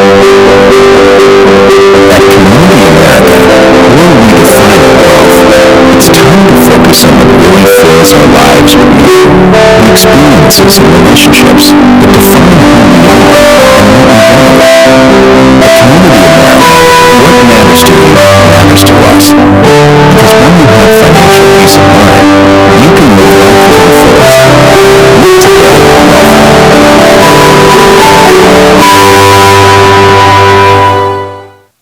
Country Inn and Suites in Village West is the official hotel of the KC T-Bones. We conveniently share the parking lot with the stadium and offer access to the best shopping and entertainment. Enjoy a comfortable stay with top-notch services and amenities. Start your day off right with our Be Our Guest breakfast. Our exceptional service makes Country Inn and Suites the ideal hotel in KC for anyone traveling for business or pleasure. Stay with us on your next trip and we'll have you saying, I love this country. Book today at countryinns.com/Kansas City KS. Welcome back to the T-Bones Broadcast Network. This is Sam King, filling in for Nathan Moore as the sun begins to set here in southern Texas in Laredo. T-Bones and the Lemurs are still scoreless as we get set to begin the bottom of the fourth inning. It'll be the heart of the lineup for Laredo, the 3-4-5 hitter duo, Valera, Phipps, and Poso. First pitch to Valera is outside, 1-0. Valera grounded into a 4-3 in the first inning. Next pitch, he takes a big hack, comes up empty. Counts now even at 1 to Valera. T-Bones have had opportunities today, so we're still scoreless. They have 5 hits so far. Laredo has 1, but they had the biggest opportunity of the game last happening. Next pitch is outside, 2-1. When they got runners on second and third, with Chavez and Martinez, and then Mike Kickham sends the next 2 down to lined out to third, and then a pop-up to second to end the inning. So a fastball finds the zone, it evens the count now at 2 to Valera.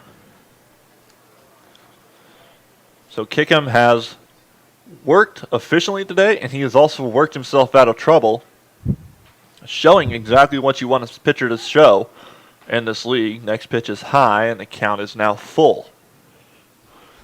Last inning, Kickham did walk the first batter of the inning. Zane Chavez, he got to third, and that's about as far as he got. Here comes the payoff pitch from Kickham. Just misses inside, and Valera will walk, and for the second straight inning, Kickham has put the first batter on with a walk. This is his second walk of the day.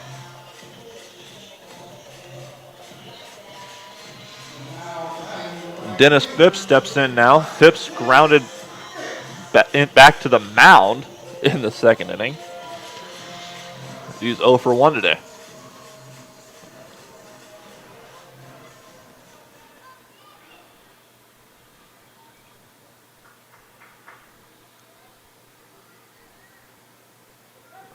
Kickham, quick delivery home. Ground ball, Wiley, Frias, Blackwood, 4-6-3, double play on the first pitch of the at-bat. As you can forget about that leadoff walk, Mike Kickham induces a Dennis Phipps double play.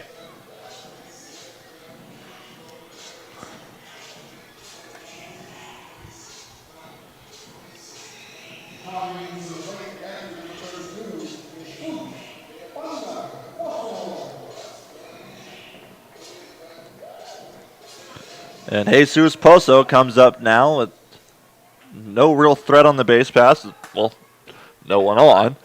And 2 down. His first pitch is outside, 1-0.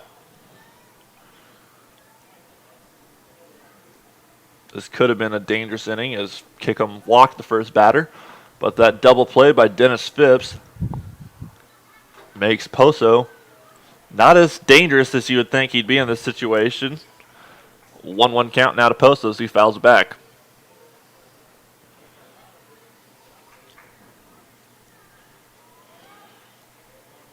Kickham delivers. Ball in the dirt. Pozo swings at it anyways. And Kickham will be more than happy to take that gift as he's now ahead 1-2.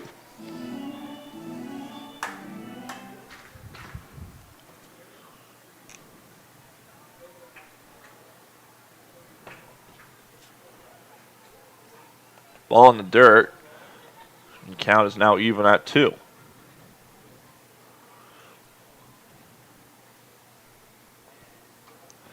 I don't know if we're going to see Montanez heading back out there for Laredo at 75 pitches.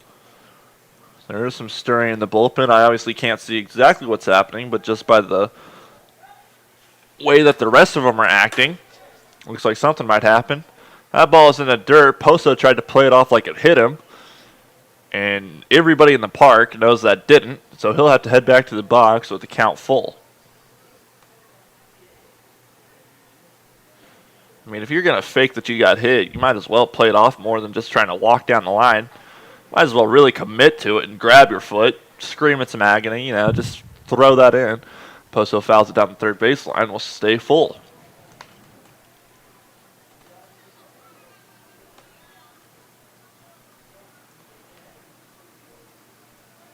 Payoff pitch from Kickham. And Pozo in on his hands, fouls it off. As, hey, guess what? We're staying full.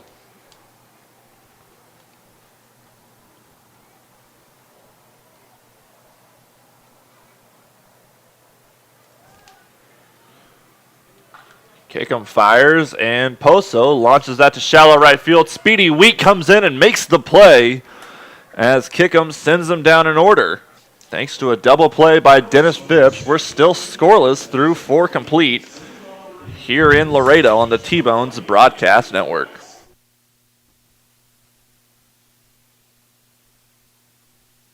It's always good to know that great doctors are close by.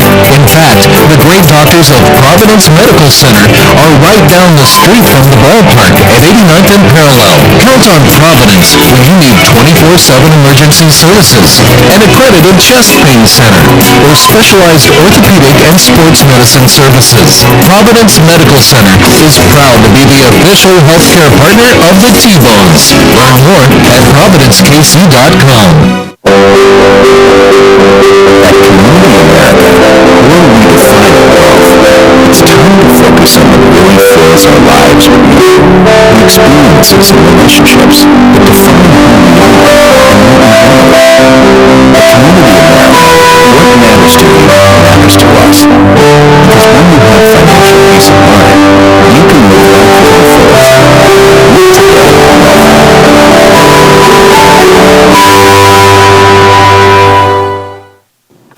I loved when the ice cream truck came around as a kid, the familiar music and the cool treats on a hot summer afternoon. What's your happy place? How about Frosty Treats on Spring Cook at your next corporate or private party? FrostyTreats.com.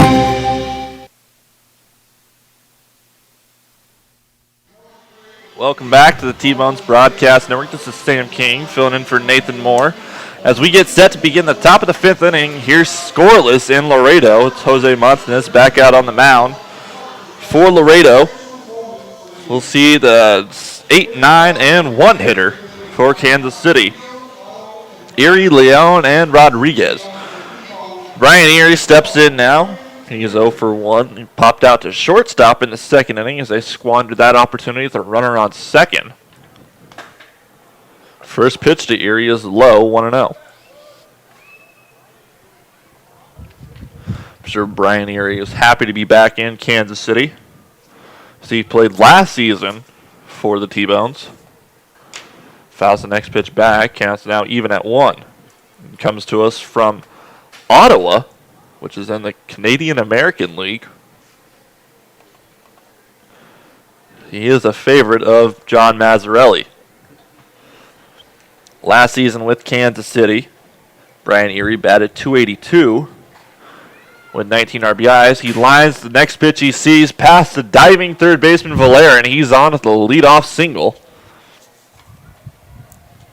As Kansas City went down an order last half inning, and they won't do that again. Or, I mean, they still could with the double play. Hopefully I didn't just jinx that. But with the leadoff hitter on, Sergio Leon steps in with the 9-hole batter up there. I have a hard time believing that he won't be laying down a bunt. He shows bunt, like I just said, pulls it back as it's outside. It's a 1-0 count. Now the corner infielders will sneak in.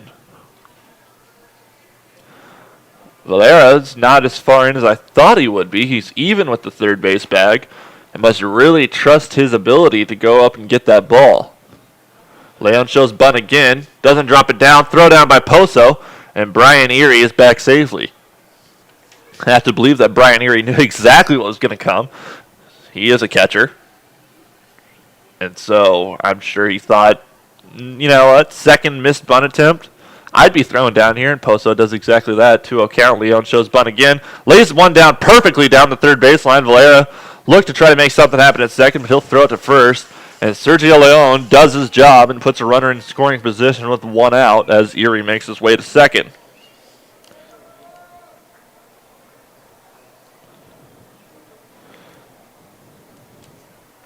And Starlin Rodriguez will step into the box now. But not before Poso runs out and talks to his pitcher about strategy. Rodriguez is 1 for 2 today. This may be a longer pause than I would think as the pitching coach is now heading out. And the rest of the infielders are coming in. So we might have something cooking when we come back from this short message on the T-Bones Broadcast Network.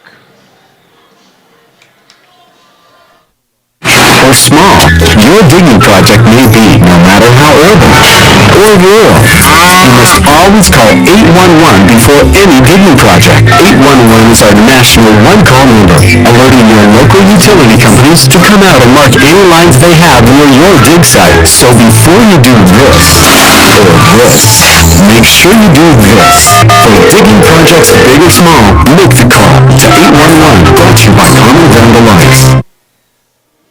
Welcome back to the T-Bones Broadcast Network. It's Pete and Cavillia works his way back into the dugout. We'll see Starlin Rodriguez, who's now 1 for 2 today. He was caught stealing second in the third inning. On the top of the order up and a runner on second, the T-Bones are threatening with 1 down in this scoreless ball game. First pitch is outside, 1-0.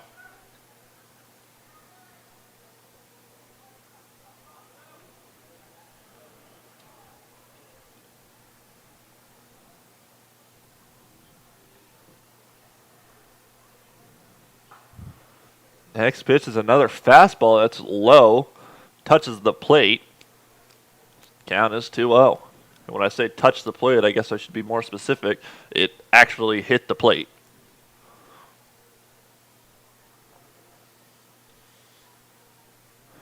(2-0) count. Martinez delivers home, and it's in around Rodriguez's feet. 3-0, as they might just be throwing around him. But I wouldn't understand why with the hot-hitting Brett Wiley on deck. If you see it from the strategy standpoint, with Rodriguez on first, that opens up the double play with 1 down. But still, Brett Wiley is just swinging a hot bat. That's almost just like asking, how bad do you want to get hit?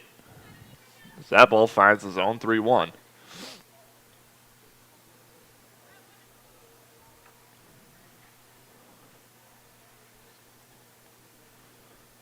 Montanez checks the runner, and it's low as Poso has to do some magic to block it.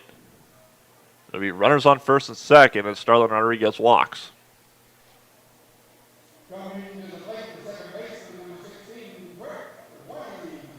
And Brett Wiley comes into the box now, 2 for 2 today, with 2 singles in the first and the third.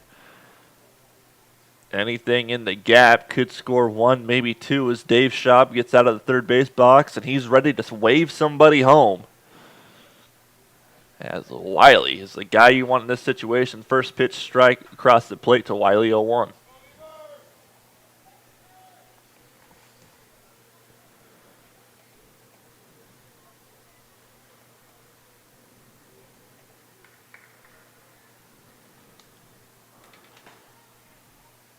Next pitch is outside, 1-1 to Wiley.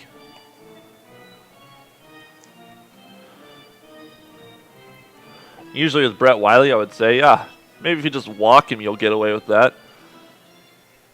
But I still don't see why, as Jake Black would have deal with. So Wiley grounds to a 4, 6, and 3. Got in, double play. As Montanez is pumped up, pumps his fist on the mound, and the T-Bones have squandered that opportunity. As we're still scoreless through 4.5 here on the T-Bones Broadcast Network.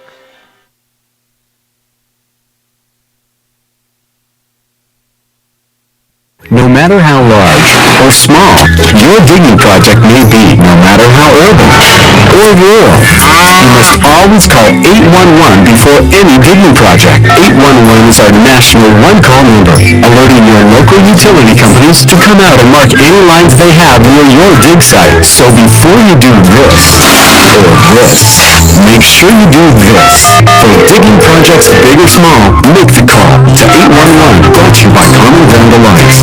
It's always good to know that great doctors are close by. In fact, the great doctors of Providence Medical Center are right down the street from the ballpark at 89th and Parallel. Count on Providence when you need 24/7 emergency services, an accredited chest pain center, or specialized orthopedic and sports medicine services. Providence Medical Center is proud to be the official healthcare partner of the T-Bones. Learn more at providencekc.com. Ford Oil Company was the first independently owned oil company in Kansas City, and they're now one of the oldest continuously family-owned oil companies in the Midwest, featuring Citgo lubricants. With a current bulk storage capacity of over 250,000 gallons, they have the products you need. Let Ford and Citgo design a Citgo lubricants program to reduce cost and increase production. Call 913-321-1764 or email sales@heathwoodoil.com. Heathwood and Citgo, your lubrication specialist since 1926.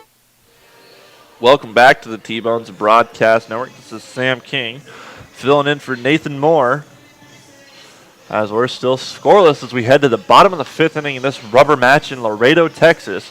J.D. Pulfer comes up now, and Pulfer struck out swinging in the second inning. That's the only strikeout of the game for Mike Kickham, but he has looked dandy on that mound today. So far, allowing only 1 hit to the Lemurs batters.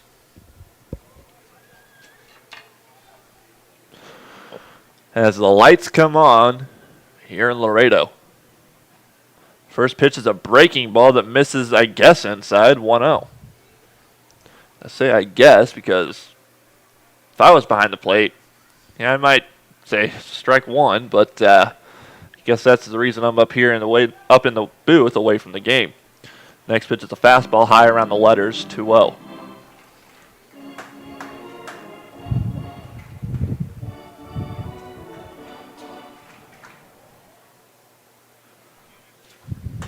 Kickham fires home, and Pulfer fouls it sharply towards the T-Bones dugout. Out 2-1.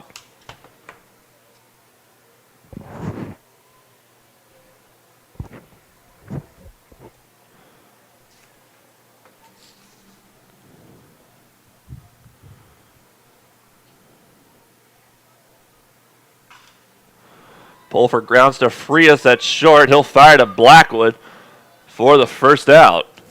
As Kickham is still looking fine. through 5 1/3.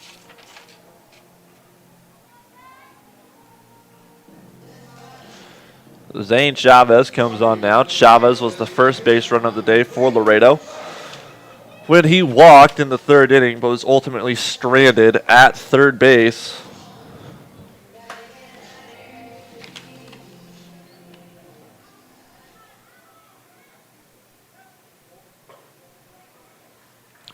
First pitch is outside, 1-0 to Chavez.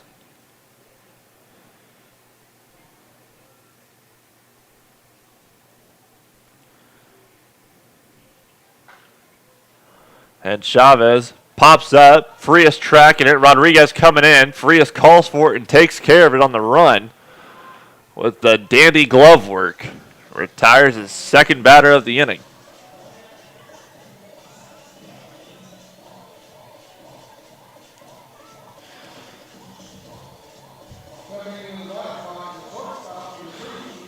Now batting for Laredo is Alvaro Rondon. He sacrificed himself in the 3rd inning on a bunt to advance Chavez to 2nd. First pitch to Rondon is outside, 1-0.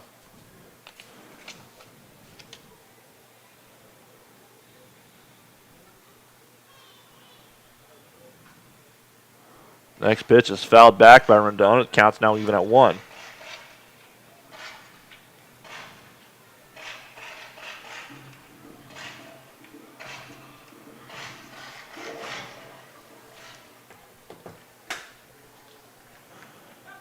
Kick him with the 1-1. Rondon chops it back to the pitcher's mound. Kick him. The athletic move to get off the mound. Steps and fires to first for the 3rd out as Kickham has retired the Lemurs in order. Because we're still scoreless through 5 here on the T-Bones Broadcast Network.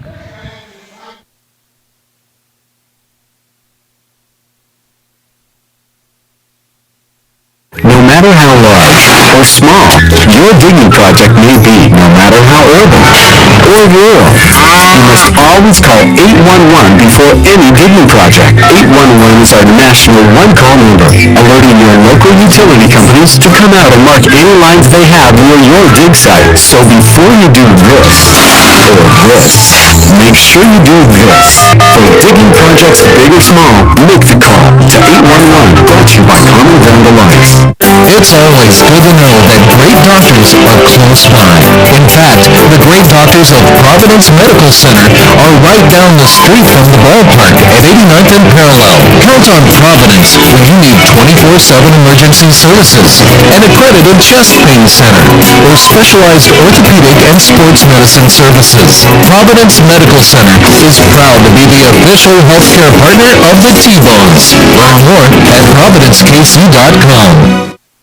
Country Inn and Suites in Village West is the official hotel of the KC T-Bones. We conveniently share the parking lot with the stadium and offer access to the best shopping and entertainment. Enjoy a comfortable stay with top-notch services and amenities. Start your day off right with our Be Our Guest breakfast. Our exceptional service makes Country Inn and Suites the ideal hotel in KC for anyone traveling for business or pleasure. Stay with us on your next trip and we'll have you saying, I love this country. Book today at countryinns.com/Kansas City KS. No matter how large or small your digging project may be, no matter how urban or rural, you must always call 811 before any digging project. 811 is our national one-call number, alerting your local utility companies to come out and mark any lines they have near your dig site. So before you do this, or this, make sure you do this. For digging projects big or small, make the call to 811, brought to you by Common Ground Alliance. Welcome back to the T-Bones Broadcast Network. We have a new pitcher into the game for Laredo by way of Jose Navarre. Navarre is talking to everybody here in the Lemurs organization. They have a 3-headed monster in the bullpen, and he's one of them. As he is hard throwing. First pitch is across strike 1 at 98 miles an hour. Navarre is a righty that can do some damage at 6'1" and 170 pounds. And it's also talking to the same people in the organization. They think that he could be the next one to get picked up by a major league team. Matt Sergey, who was their excellent pitcher, was picked up just a few weeks ago, and they think that Navarre is the very next.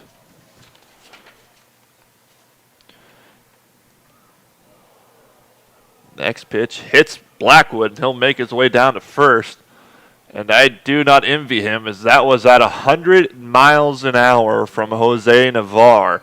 And Blackwood takes it off the leg. He appears to be fine. And we'll take that gift with a runner on first. Jake Black was one of those guys where I think if he got hit by a missile, he'd still walk it off. Just the man's man. And Anthony Gallus will step in now with Blackwood on first. Gallus is grounded into 2-6-4 fielders' choices today. First pitch to Gallus is a fastball low, 1-0. Navarre originally signed with the Baltimore Orioles in 2010 out of the Dominican Republic. He spent 3 seasons in that organization. The highest he reached was single A. In his career with the Orioles, he tallied a 5.9 record with a 5.84 ERA and 80 appearances. Most recently, he was playing in the Dominican Winter League. His last professional appearance before this season was in 2013 with Delmarva, which is in the Orioles organization. Next pitch finds the zone. Counts now even at 1 to Gallus. Navarro working quickly, already set. Fires home, and it's low. Gallus holds up in time, says first plate umpire Gilbert Signs. Pardon me, Matty Bauer. That'll be 2-1 now to Gallus. And what a difference in velocity we've seen. The fastest pitch we saw from Montanez was 83. Fastest we've seen from Navarre was 100, as Gallus takes a big hack at that ball in the dirt, and the count's now even at 2. The fastest pitch, like I said, was 100, and that's the one that just so happened to hit Jake Blackwood. So I'm sure he'll have a welt on his leg. That's about the shape of a ball. Counts even at 2 to Gallus. Navarre comes set, delivers home. And the home plate umpire says he does go around as Gallus strikes out swinging. Tyler Massey comes on now. Massey's 1 for 2 with a single, clear back in the second. He also stole second, but was eventually stranded at second.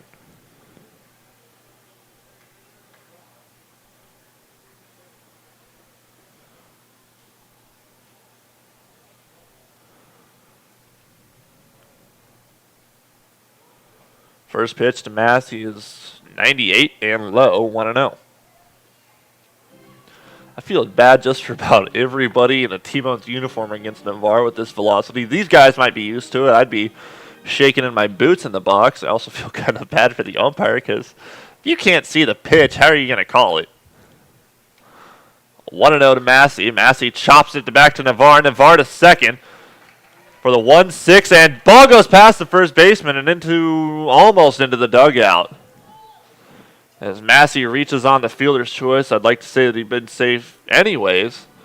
Let's see if they call that an error or if Massey just reached on the fielder's choice. You'd have to think they'd say fielder's choice. Navarre still gets the lead runner.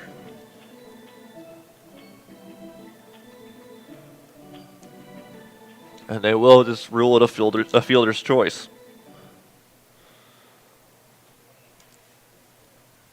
Vladimir Frias comes on now. Frias is 0 for 2 so far this game.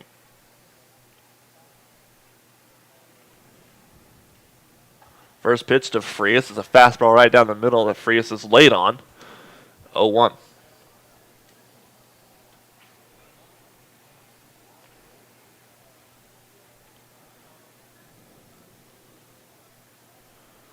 Var checks the runner at first. Comes set, fires home. Poso at the block. Counts now even at 1.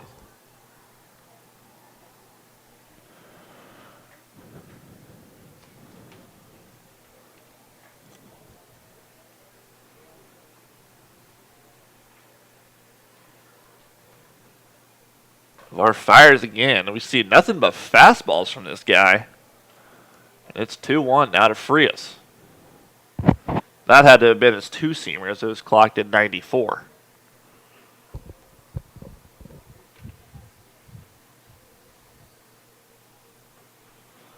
VAR comes set again. Fires a fastball in the outer half. Frias disagrees. If I had an angle, I would have an opinion, but I don't. And the count is now even at 2.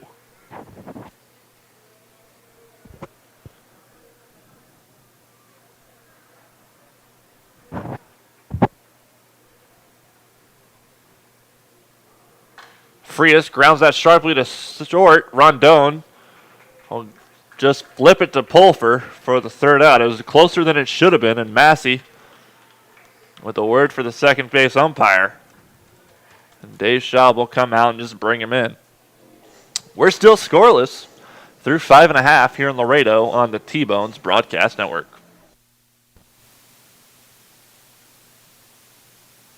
It's always good to know that great doctors are close by.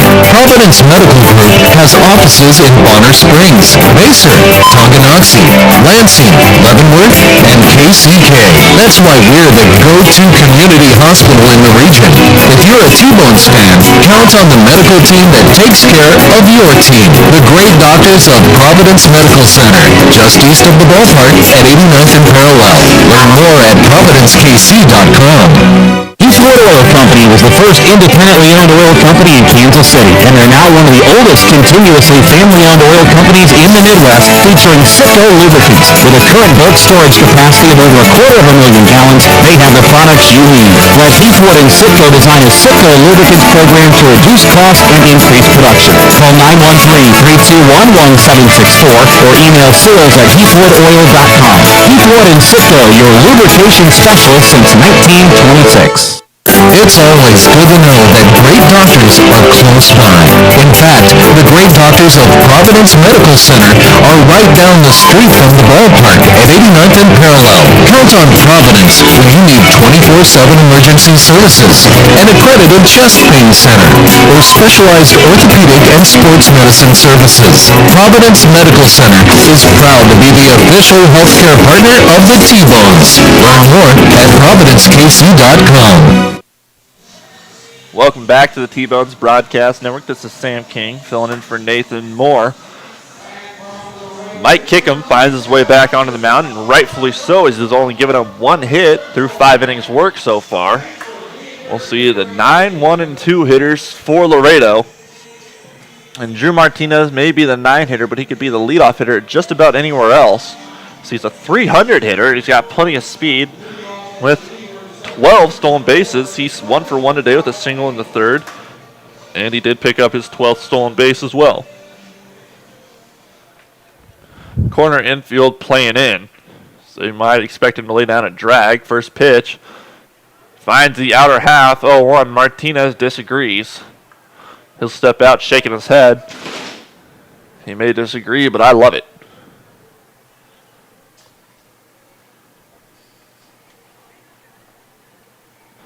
Kickham gets set, works quickly. He fools Martinez as Martinez with a spinning swing on that breaking ball in the dirt, clocked at 79. 0-2 count to Martinez.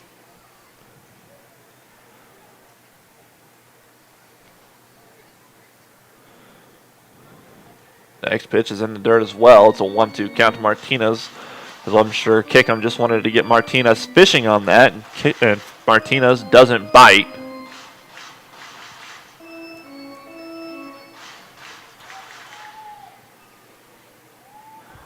Kickham steps and delivers. Martinez grounds that sharply to Leon down the third baseline. Close play at first. Blackwood with the stretch gets him.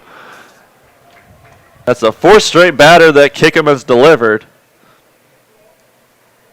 And that's a big first out here in the 6th. See Leandro Castro stepping in the box now for Laredo. He's 0 for 2 out of the leadoff hole today.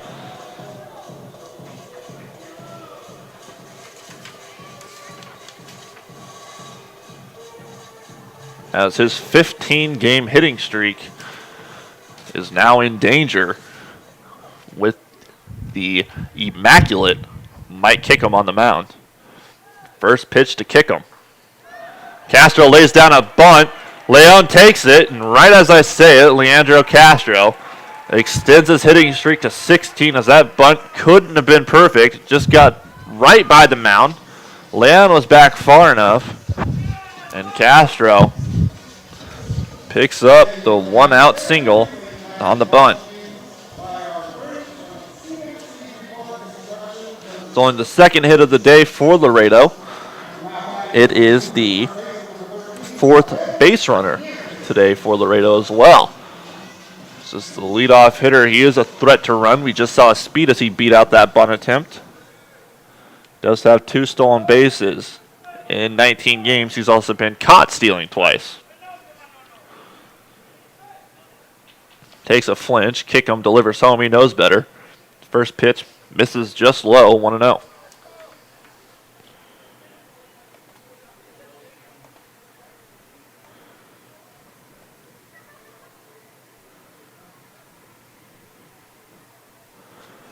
Last season for Kansas City, kick him throughout, 19% of base runners. Runner goes. That'll be in the hole. Castro digging for third. Rodriguez, strong throw. Leon dives to lay down the tag, and Castro's just in there, so it's runners on the corner now with 1 down.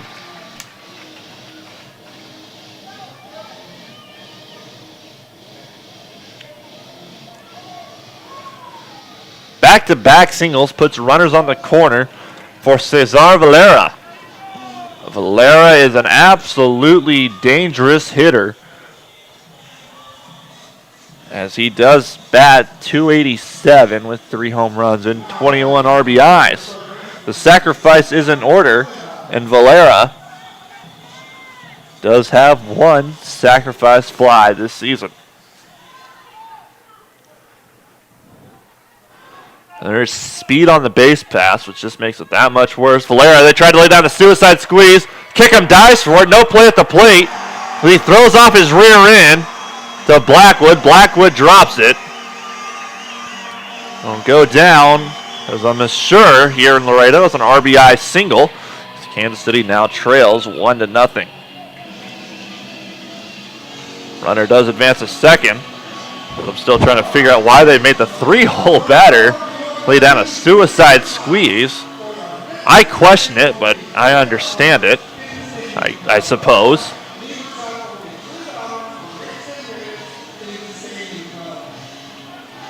And Bill Selby will come out and try to calm down Kickham.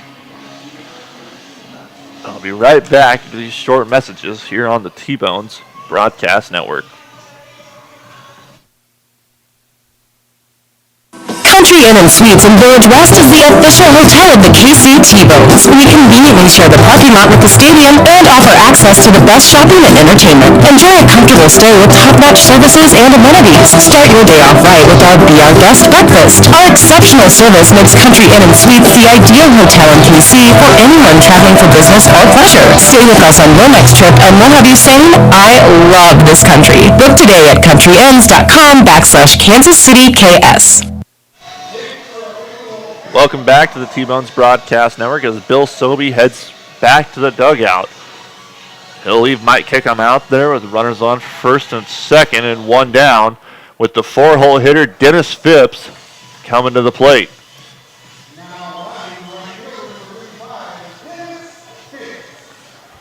And they did rule that a hit for Cesar Valera. Kickham's first pitch. Phipps pops straight up. That could tail out of play. Blackwood finds it and brings it in for the huge second out.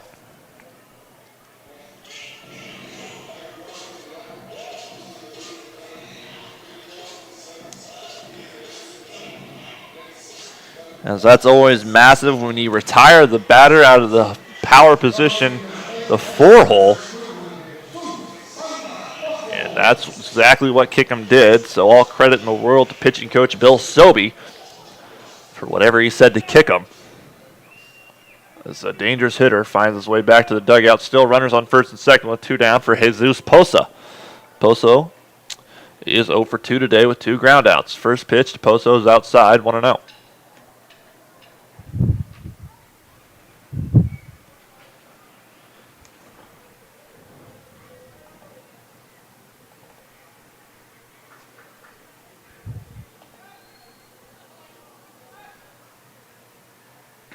Poso swings at 1 in the dirt. I bet he wants that back, and the count's now even at 1.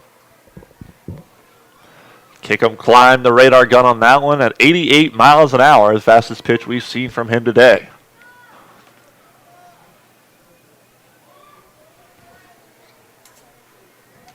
Kickham comes set, checks on the runners at first and second, delivers home. And it's lined, and Frias at short. And Frias will make the collective throw to Blackwood. Blackwood takes it out of the dirt anyways on the 6-3 putout. As the Lemurs strand 2, they do score 1 on 3 hits. As the T-Bones trail 1-0 through 6 here on the T-Bones Broadcast Network.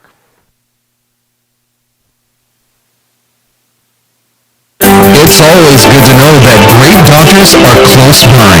Providence Medical Group has offices in Bonner Springs, Macer, Tonganoxie, Lansing, Leavenworth, and KCK. That's why we're the go-to community hospital in the region. If you're a T-Bones fan, count on the medical team that takes care of your team. The great doctors of Providence Medical Center, just east of the ballpark at 89th and Parallel. Learn more at providencekc.com. Heathwood Oil Company was the first independently owned oil company in Kansas City, and they're now one of the oldest continuously family-owned oil companies in the Midwest, featuring Citgo lubricants. With a current bulk storage capacity of over 250,000 gallons, they have the products you need. Let Heathwood and Citgo design a Citgo lubricants program to reduce costs and increase production. Call 913-321-1764 or email sales@heathwoodoil.com. Heathwood and Citgo, your lubrication specialist since 1926. No matter how large or small your digging project may be, no matter how urban or rural, you must always call 811 before any digging project. 811 is our national one-call number, alerting your local utility companies to come out and mark any lines they have near your dig site. So before you do this, or this, make sure you do this. For digging projects big or small, make the call to 811, brought to you by Common Ground Alliance. Welcome back to the T-Bones Broadcast Network. This is Sam King filling in for Nathan Moore.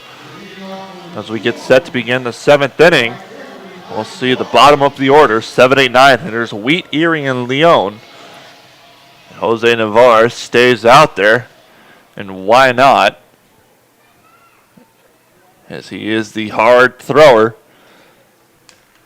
That shut the T-Bones down the last half inning. The only base runner he's allowed today.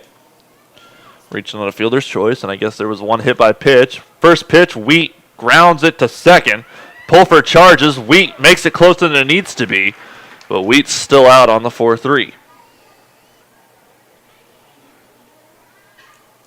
Brian Erie steps in now. Erie is 1 for 2 with a single in the 5th. He was ultimately stranded at second base as the T-Bones have had opportunities today. And the scoreboard will show it as they have no runs, but they do have 6 hits. And before that inning began, I saw Erie whisper into Dalton Wheat's ear. Obviously, I couldn't tell what it was, but now that I saw Wheat's at bat, got to say, Erie probably told him to go for the first pitch. The first pitch from to Erie is at the letters, but apparently in the zone, 0-1.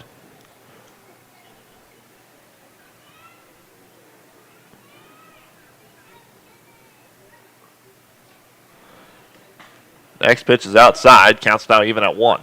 And there was the first breaking ball from Navarre that I've noticed at least. It looked like a fastball from my point of view, but it's still at 83. So, I guess an 83-mile-an-hour changeup is my best guess. Navarre comes set, fires. Ball in the dirt. Erie takes a big hack at and comes up empty at 81, 1-2.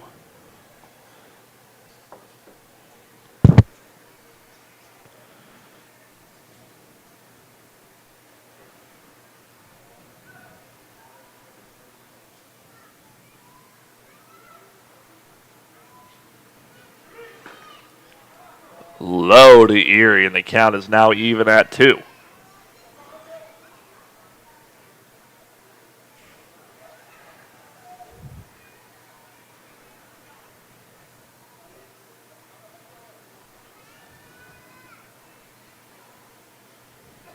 Navarre comes set with the 2-2. Finds the zone, and Erie goes down looking for the second out. Navarre has worked efficiently, and that opens the door for Sergio Leon. Leon is 0 for 1 today with a strikeout in the third and a sacrifice bunt in the fifth inning. Poso will come out and talk to Navarre. That's got to be nothing more than just like, hey, let's get this guy out of the way. Leon will not be an easy feat to retire, though. It's like I said before, the team kind of takes the trait of the manager. Lemurs with Pete Incaviglia, one of the greatest hitters to go through the Detroit Tigers. First pitch, Leon takes a hack at 0-1. The Lemurs come out swinging with the long ball. They're offensively sound. Kansas City, it's just a resilient bunch. John Mazzarelli's not the type to ever give up, and neither are the T-Bones. Next pitch from Navarre's in the dirt, 1-1.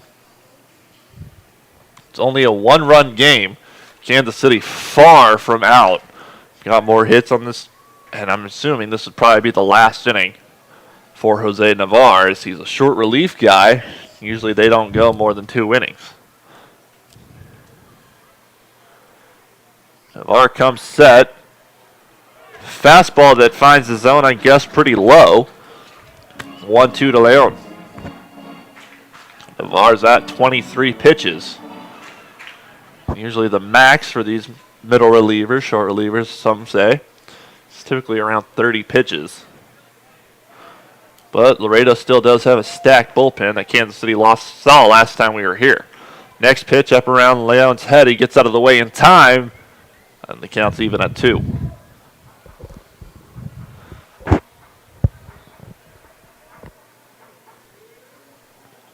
Sergio Leon.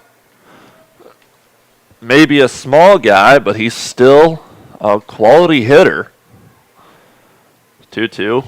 Leon pops it straight up. Looks like it's tailing into the dugout. Poso tracking it, slides, comes up empty. As that could have been real bad as Nieves was charging full speed.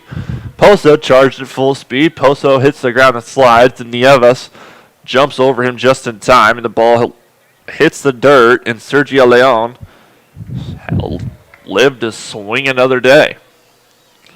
After all that excitement, all it counts as is a foul ball. Count still even at 2.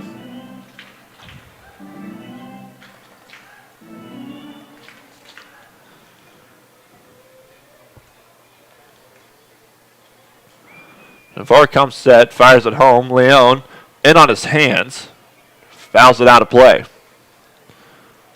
Leon battling and doing exactly what I'm sure he was told to do, is make sure you get this guy's pitch count up. He's doing exactly that. Navarre is not a type of guy that you want to face for much longer.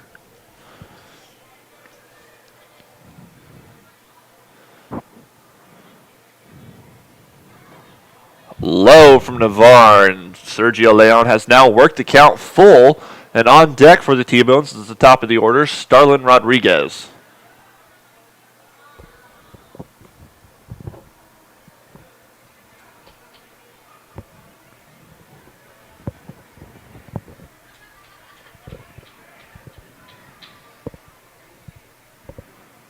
Full count. Leon swings at a fastball at 98 miles an hour, and he goes down swinging. That was Jose Navarre, sends the T-Bones down in order with 2 strikeouts. And we will head to the bottom of the 7th as the T-Bones trail 1-0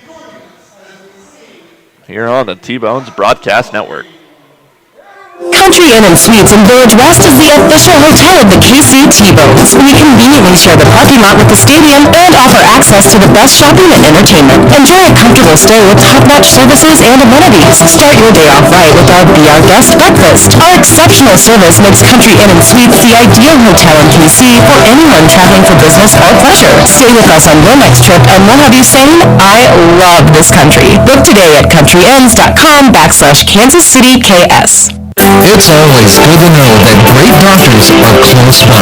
In fact, the great doctors of Providence Medical Center are right down the street from the ballpark at 89th and Parallel. Count on Providence when you need 24/7 emergency services, an accredited chest pain center, or specialized orthopedic and sports medicine services. Providence Medical Center is proud to be the official healthcare partner of the T-Bones. Learn more at providencekc.com. At Community America, we're redefining wealth. It's time to focus on what really fills our lives with meaning. The experiences and relationships that define who we are and what we value. At Community America, what matters to you matters to us. Because when you have financial peace of mind, you can live life with fulfillment. Live together in wealth.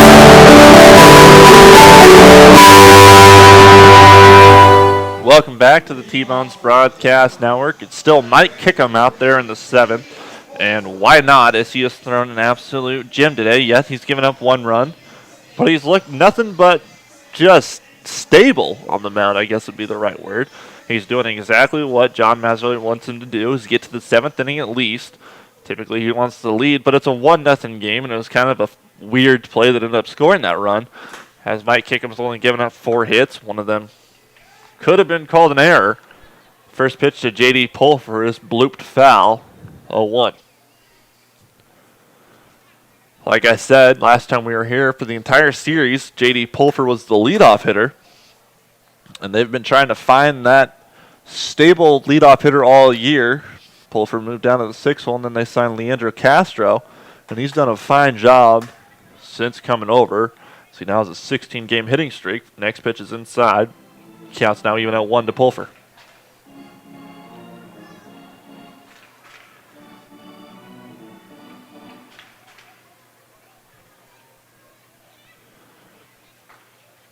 Kickham induces Pulfer to foul that sharply into the T-Bones dugout. I can barely see it, but by the look on everybody's face, it went in, and everybody appears fine. 1-2 count to Pulfer.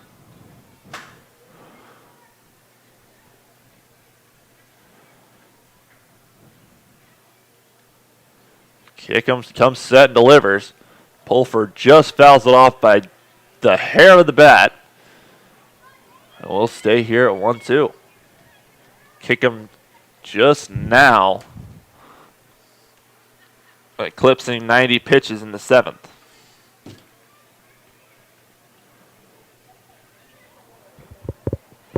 Pulfer is 0 for 2 today, striking out swinging back in the 2nd. Pulfer fouls it back. 1-2.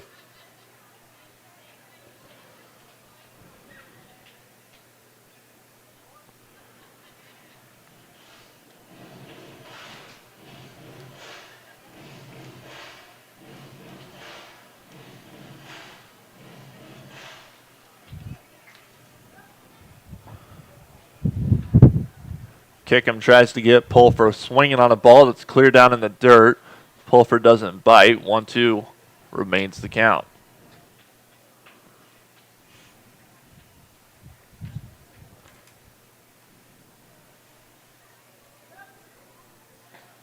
Kickham tries it again. Pulfer still not biting as that ball just barely missed, and the count's now even at 2.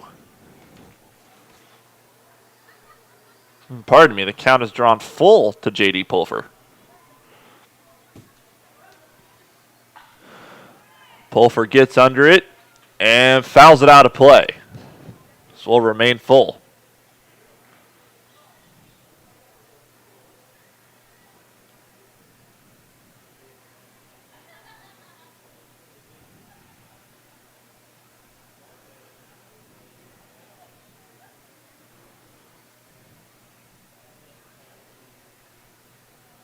Payoff pitch from Kickham. Fastball that Pulfer grounds just foul down the third base line. And thank heavens to Betsy's, that's how it's called. Because that would have been trouble down here on the left field line. So there's a big, I guess you'd call it, gap between the foul line and the wall. If it hits off that, Rodriguez has got a long run to go get that. But forget about it as it's called foul. We'll get set for another payoff pitch. And here it comes from Kickham. Pulfer grounds it past the mound. Kickham dives for it. Frias will throw the collected throw over to Blackwood for the 6-3 put out. I'm sure these infielders are loving what they've been seeing from Mike Kickham. He's shown that he's not afraid to make the plays that they make. He dives off the mound for that one. Earlier in the game, he slides and picks up a suicide squeeze. Granted, that one didn't work out the way he wanted it to. But he has been showing athleticism off the mound. He's been showing poise on the mound. First pitch to Chavez is lined out to center. Massey charging it. Lets up in time, and he'll bring it in for the second out.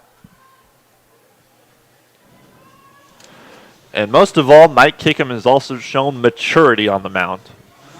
I mean, he's a guy that's seen time in the majors. You're obviously going to say that about him. But when you say it about Mike Kickham, you absolutely mean it. Because he's shown exactly what the T-Bones have been missing for a majority of the year.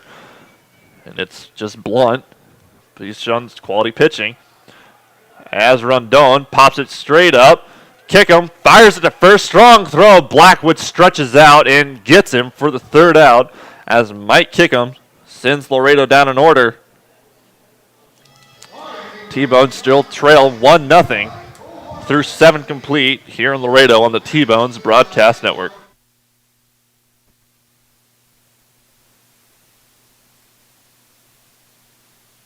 No matter how large or small your digging project may be, no matter how urban or rural, you must always call 811 before any digging project. 811 is our national one-call number, alerting your local utility companies to come out and mark any lines they have near your dig site. So before you do this or this, make sure you do this. For digging projects big or small, make the call to 811, brought to you by Common Ground Alliance.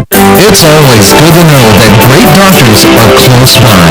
In fact, the great doctors of Providence Medical Center are right down the street from the ballpark at 89th and Parallel. Count on Providence when you need 24/7 emergency services, an accredited chest pain center, or specialized orthopedic and sports medicine services. Providence Medical Center is proud to be the official healthcare partner of the T-Bones. Learn more at providencekc.com.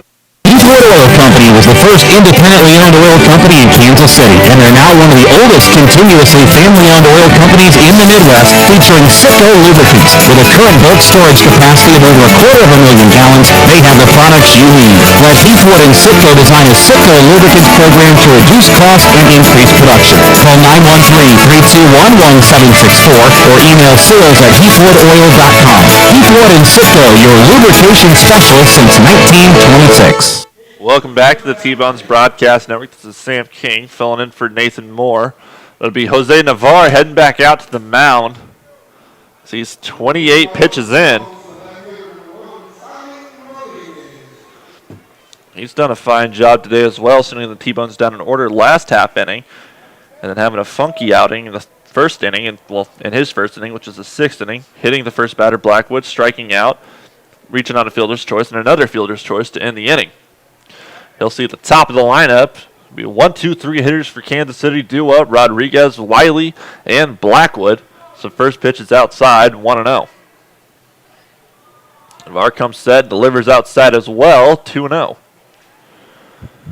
Laredo does have a fine closer by the name of Jeff Inman. You'd have to think that he's stirring that bullpen. I can't see with the right field wall blocking the whole entire bullpen. That's just a hunch. 2-0 from Navarre. Fires it low, but it's called strike. 2-1 to Rodriguez.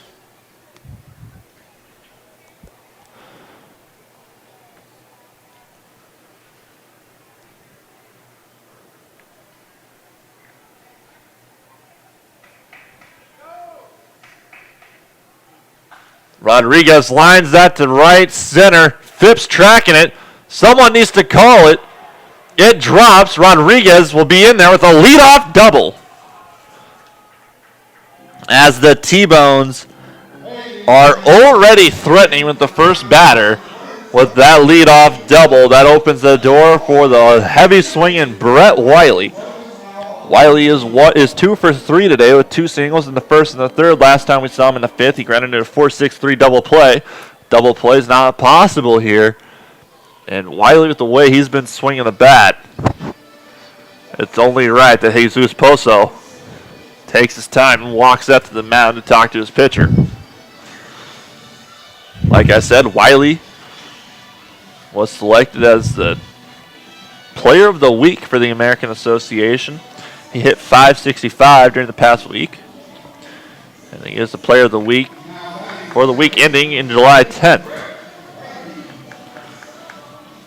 During that week, he saw his average rise from 286, which is still a really good number, to 322. As we're at the 50th game of the season. Navarre fires. Wiley shows bunt. First pitch strikes in there anyways, 0-1. You have to love this selfless attitude from Wiley with the heavy bat. Willing to give his at-bat up, showing bunt to put the runner on in scoring position. Well, on third to allow the sacrifice. Navarre steps off and talks to Valera at third and tells him to get in on the grass. So Wiley's not a slow guy either. 0-1 count from Navarre is low, and the count is even at 1. Wiley doesn't show bunt, but he may have known that that pitch was going to be as low as possible. Counts even at 1.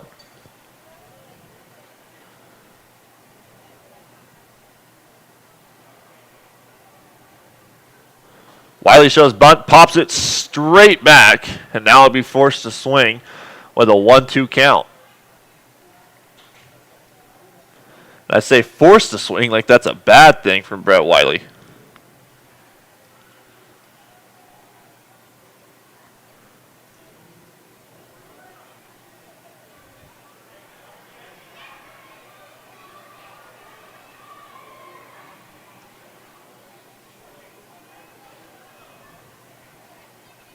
Here comes the 1-2 from Navarre. Wiley grounds it fair over the third base bag. Starlin Rodriguez heading for home. He'll be in there safely as Brett Wiley picks up the RBI single to tie the game at 1. As that ball is about as close as it can possibly get to the line, but hops right over the bag. Third base umpire right on top of it. And that ties the game at 1, and Brett Wiley is continuing his heavy streak, going 3 for 4 so far in this game. And Jake Blackwood steps in now with Wiley on first, still no one out. See Pete Incaviglia step out of the dugout. It looks like he's just going to come out and talk to his pitcher. No umpires heading out there, and he didn't signal to the bullpen. I'll be right back with these short messages here on the T-Bones Broadcast Network. It's always good to know that great doctors are close by. In fact, the great doctors of Providence Medical Center are right down the street from the ballpark at 89th and Parallel. Count on Providence when you need 24/7 emergency services, an accredited chest pain center, or specialized orthopedic and sports medicine services. Providence Medical Center is proud to be the official healthcare partner of the T-Bones. Learn more at providencekc.com. Jake Blackwood steps into the box in this big at-bat on the T-Bones Broadcast Network. Blackwood is 1 for 2 today. He was hit by a pitch. So he was the first batter that Navarre faced in the 6th inning. Navarre checks on Wiley at first, lobs it in there. Nieves has to even charge for it. And it's obvious that Wiley's back safe.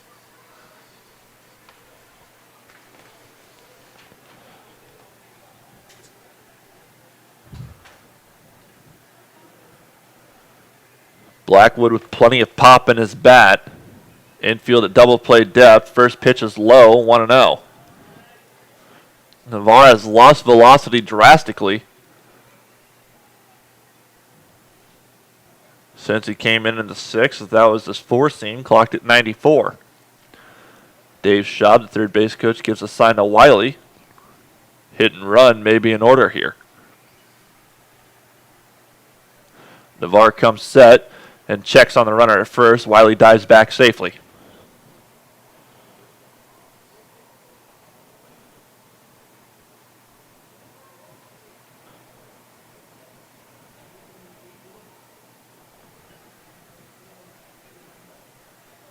Navarre comes set, fires at home. Blackwood, big hack. Navarre fires it by him, and Poso will come out and talk to Navarre with the count now even at 1. As Navarre and Poso are rightly afraid of Blackwood. Anybody in the American Association would be, as he's proven himself just to be one of the better hitters that's been in this league for a long time. One of the more consistent players in the American Association history, I guess you could say. As Blackwood fouls that down the first baseline and out of play, 1-2 count.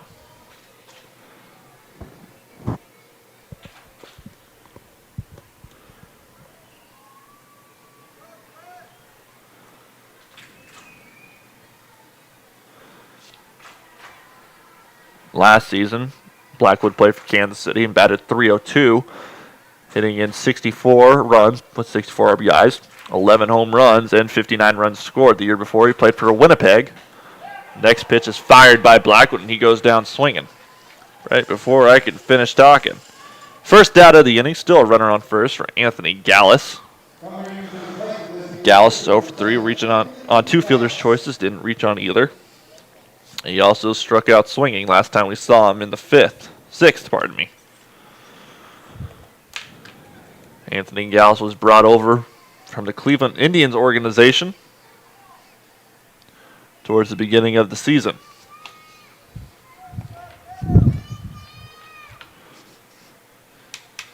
I'm sure Gallus has been on John Mazzarelli's radar for a long time. He was born in Cleveland, Ohio, went to high school in Strongsville, Ohio, and attended college at Kent State University and was part of the Cleveland Indians organization. He's more Ohioan than LeBron James. First pitch is high, 1-0. I guess that's what you'd call him, Ohioan. I have nobody here to double check me, so I guess whatever I say is right. 1-0 count to Gallus. Last season, Gallus played in Akron and Columbus, the AA and AAA affiliates for the Indians. And he batted .250 with 17 home runs and 55 RBIs. Next pitch, Gallus takes a big hack at, comes up empty with the count now even at 1.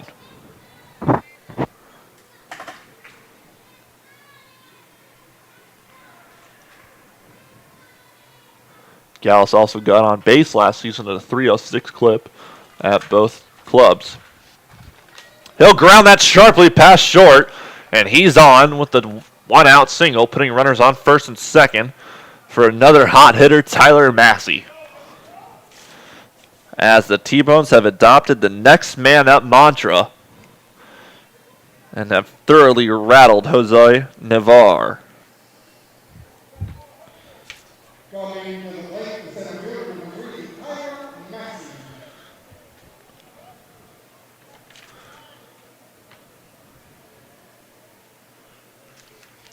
Tyler Massey steps into the box now with runners on first and second and 1 out. Infield still playing at double play depth with the middle infield playing close to the bag. No one holding either runner. First pitch to Massey is low, 1-0. So far today, Massey is 1 for 3 with a single and a stolen base.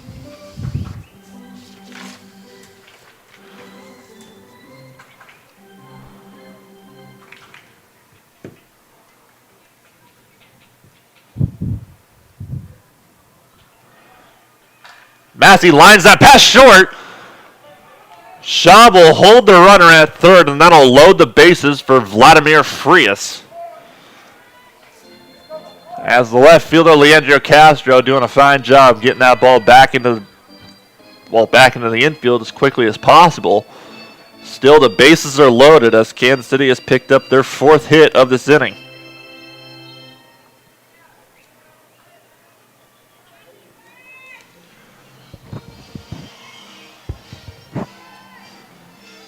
Vladimir Frias comes on now 0 for 3 today.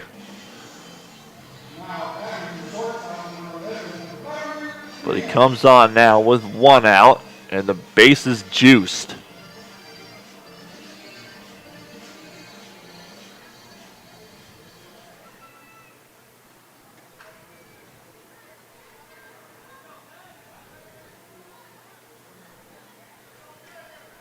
Navarre comes set in this pressure-packed moment.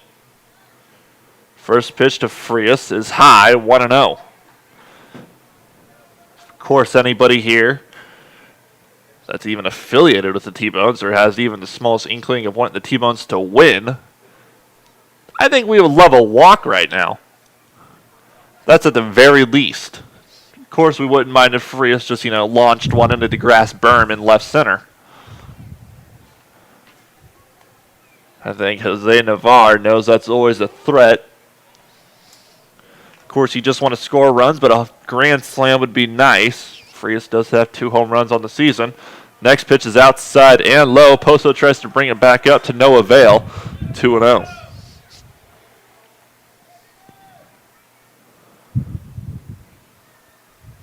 Relatively small crowd here in Laredo, but they're all getting into it.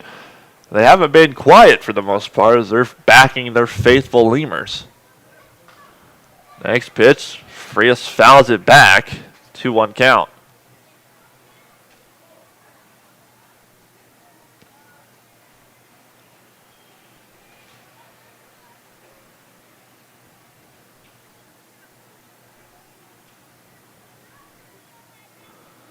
Navarre comes set with the 2-1 count. Poso sets up inside. That's where he gets it, and that's strike 2. As it was right in the zone. Frias doesn't like it, but it was there with the count even now at 2.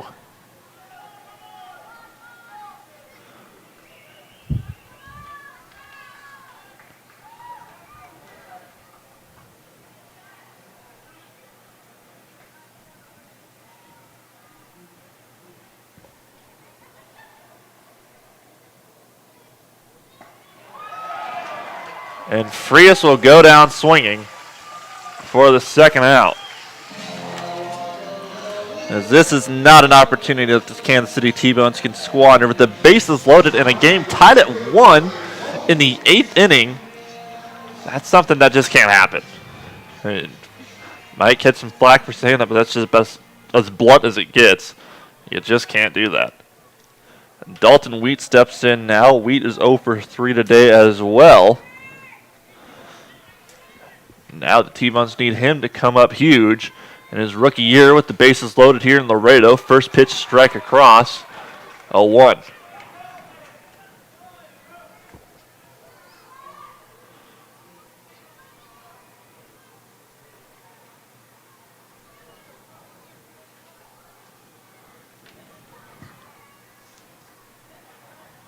Navarre comes set. Here comes the 0-1. Finds the outer half. And Brian Erie on the on-deck circle, who has the best look at it other than the umpire, just puts his hands out and says, was that seriously in the zone? Of course, I don't have the angle, so I can't say much, but it's an 0-2 count to Wheat. Next pitch is high and outside, and the count's now 1-2.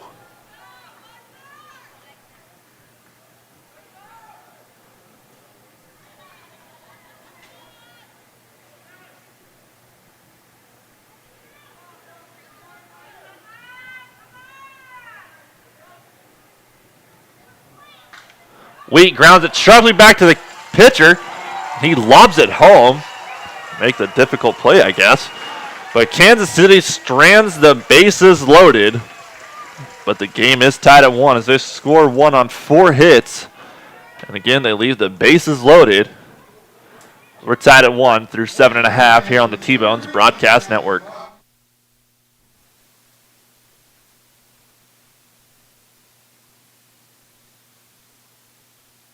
It's always good to know that great doctors doctors are close by. Providence Medical Group has offices in Bonner Springs, Macer, Tonganoxie, Lansing, Leavenworth, and KCK. That's why we're the go-to community hospital in the region. If you're a T-Bones fan, count on the medical team that takes care of your team. The great doctors of Providence Medical Center, just east of the ballpark at 89th and Parallel. Learn more at providencekc.com. Heathwood Oil Company was the first independently owned oil company in Kansas City, and they're now one of the oldest continuously family-owned oil companies in the Midwest, featuring Citgo lubricants. With a current bulk storage capacity of over 250,000 gallons, they have the products you need. Let Heathwood and Citgo design a Citgo lubricants program to reduce costs and increase production. Call 913-321-1764 or email sales@heathwoodoil.com. Heathwood and Citgo, your lubrication specialist since 1926. Country Inn and Suites in Village West is the official hotel of the KC T-Bones. We conveniently share the parking lot with the stadium and offer access to the best shopping and entertainment. Enjoy a comfortable stay with top-notch services and amenities. Start your day off right with our Be Our Guest breakfast. Our exceptional service makes Country Inn and Suites the ideal hotel in KC for anyone traveling for business or pleasure. Stay with us on your next trip and we'll have you saying, I love this country. Book today at countryinns.com/Kansas City KS. It's always good to know that great doctors are close by.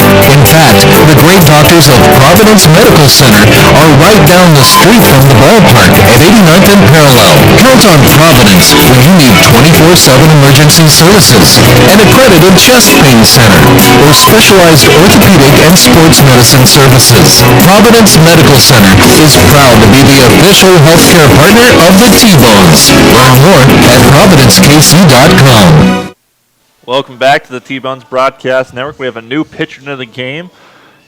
It's Evan DeLuca. As Mike Kickham's day is officially ended, we'll have a no decision today, as it is a tie game when he comes out. He pitched 7 complete, giving up 4 hits, 1 run that was earned. He walked 2 and struck out 1. A very quality day from the former San Francisco Giant. But now the door is open for the other lefty in the bullpen. I guess the only other lefty on the team, actually, as Josh Tolles is now away representing Australia. Team Australia in the, I might be wrong on this, but the Hokum baseball tournament? There's a 90% chance that I'm wrong when I say that, but it sounds right. But Evan DeLuca comes onto the mound now, sporting a 3.04 ERA. A 1-1 record in 26 2/3 innings. This will be his 22nd appearance of the game. He also has 26 strikeouts to 14 walks.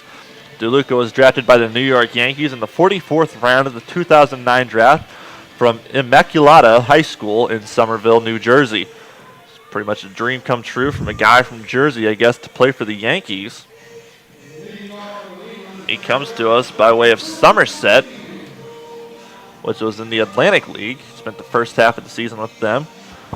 Then he spent the second half with Kansas City. Went 1-0 with a .71 ERA in 12 2/3 innings pitched. He struck out 6 while walking 5.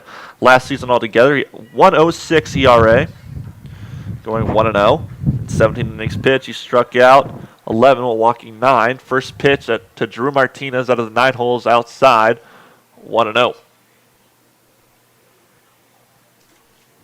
This could be a situation where they just put in DeLuca for the one left-handed hitter, which is Martinez, and then bring in somebody from the bullpen, such as an Aaron Baker or, I suppose, a Johnny Shuttlesworth for the rest of the way. As Martinez fouls it off, and the count's even at 1.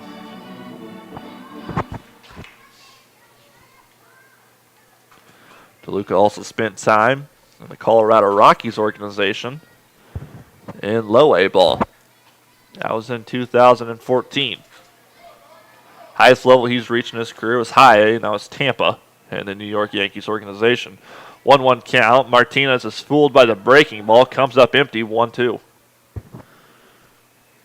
As DeLuca has done his job all year.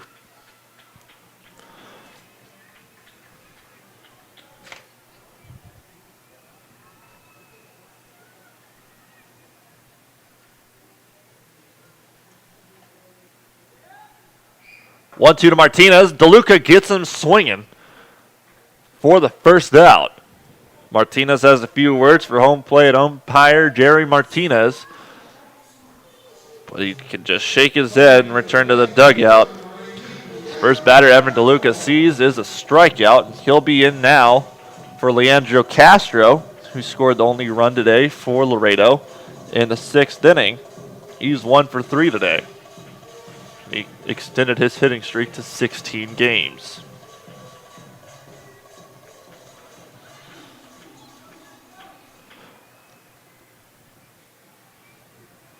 DeLuca gets set. First pitch to Castro. Castro pops it up.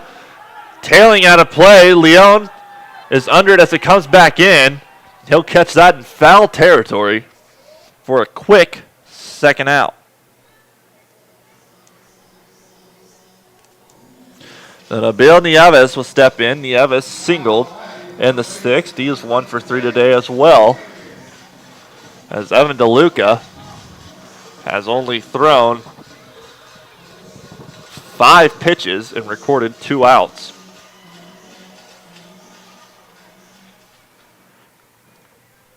DeLuca is a 6'1", 195-pound left-handed pitcher. First pitch from DeLuca, just high, 1-0.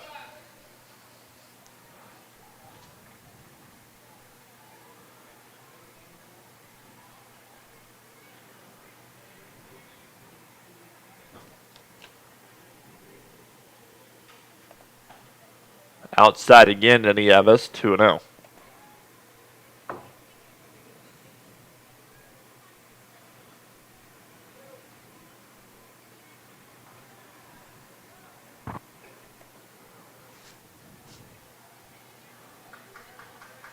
DeLuca fires home. Fastball that finds the zone, 2-1. Body's so perfect, Evan DeLuca.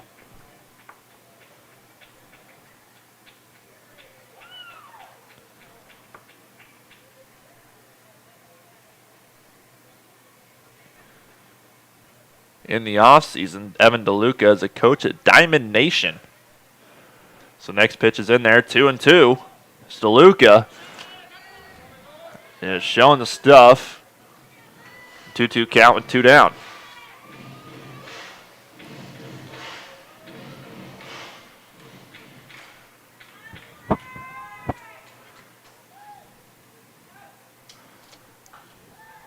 Nieves fouls it back. Count remains at 2. In the offseason, like I said, DeLuca does coach at Diamond Nation. He also coaches the Diamond Jacks, which are the Super 10 and under team, and provides private/group lessons for all ages.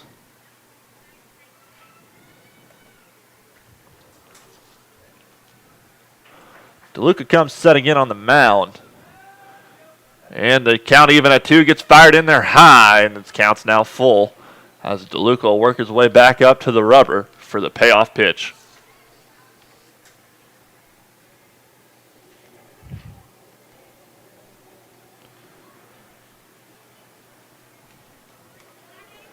DeLuca comes set, possibly the final time of this at bat.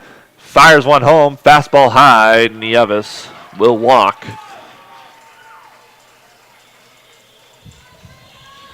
And that opens the door for Cesar Valera, who was 1 for 2 with a walk and an RBI single in the 6th. And I say single, but it was a play. It was a suicide squeeze in the 6th. And he did it down the first baseline, which is beyond me. He did score the run. He did cause a run to score, as is the RBI.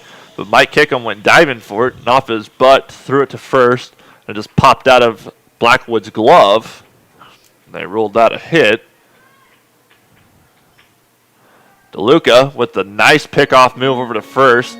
Nieves is back just in time. DeLuca, being a lefty, of course, is going to have a pretty decent pickoff move. And when he's got that 3/4 delivery, it just makes it so much easier to hide your move. You can step, looks like you're going home, but then you just keep your arm even and fire it. And he almost gets him.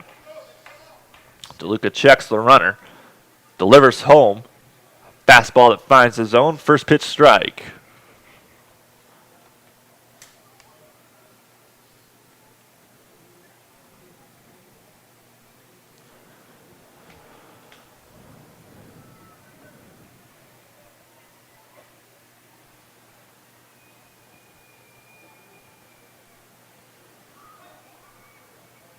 DeLuca pauses and forces Valera to step out with the 0-1 count.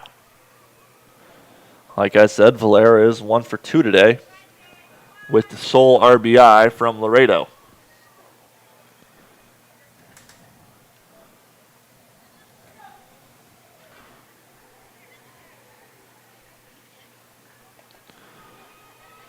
Valera tosses that inside. 1-2.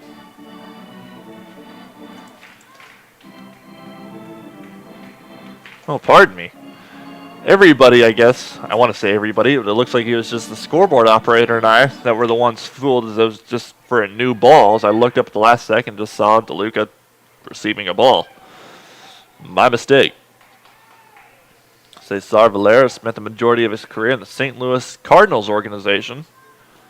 So he comes up hacking on one that just gets fouled off of Brian Erie's chest. 0-2 count remains. The highest level that Cesar Valera reached was high A. He did that in 2014 in Palm Beach. Like I said, in the St. Louis Cardinals organization. Former teammate of current T-Bone Brett Wiley and Brett Zawacki. 0-2 count, and DeLuca strikes him out swinging as Evan DeLuca comes on and throws a fine inning of relief, allowing one base runner on a walk, but striking out 2, as the T-Bones and Lemurs are still knotted at 1 through 8 complete here in Laredo on the T-Bones Broadcast Network.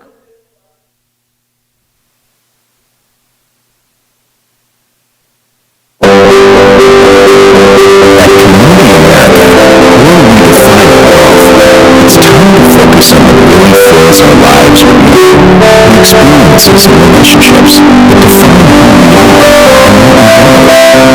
At Community America, what matters to you matters to us. Because when you have financial peace of mind, you can live life without fears. Live together.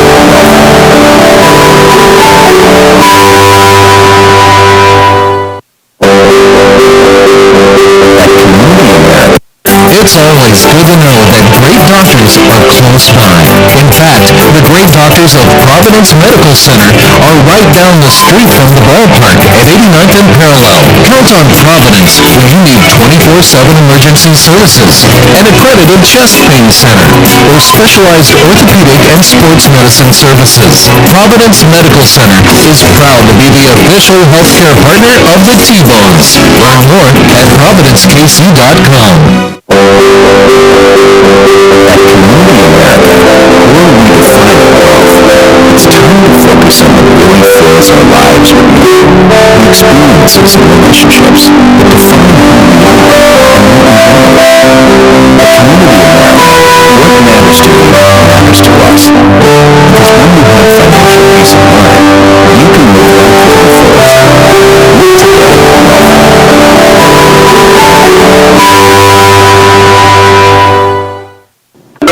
I loved when the ice cream truck came around as a kid, the familiar music and the cool treats on a hot summer afternoon. What's your happy place? How about Frosty Treats Ice Cream Truck at your next corporate or private party? FrostyTreats.com. Heathwood Oil Company was the first independently owned oil company in Kansas City, and they're now one of the oldest continuously family-owned oil companies in the Midwest, featuring Citgo lubricants. With a current bulk storage capacity of over 250,000 gallons, they have the products you need. Let Heathwood and Citgo design a Citgo lubricants program to reduce costs and increase production. Call 913-321-1764 or email sales@heathwoodoil.com. Heathwood and Citgo, your lubrication specialist since 1926. Welcome back to the T-Bones Broadcast Network. And they officially ruled Starlin Rodriguez's double as an error on the center fielder for a reason I'm not too sure about. So the day is officially done for Jose Navarre as Brian Erie steps in against Kamikani, Usui, who is a newly acquired player by Laredo. Kamikani is 1 for 2 in his short time with Laredo's. Erie fouls that off 0-2. Does have a 3.85 ERA. He struck out 23 while walking 7. Spent last season with Amarillo, where he found himself having a 10.38 ERA in 3 games and a 4 1/3 innings pitch. He struck out 2 while walking 3. But the final stat line for Jose Navarre is a good one for him. The next pitch is a fastball that's just outside, 1-2 to Erie. Jose Navarre came in and pitched 3 innings of relief. 3 hits, 1 run. It was unearned. He walked none and struck out 5 while also hitting a batter.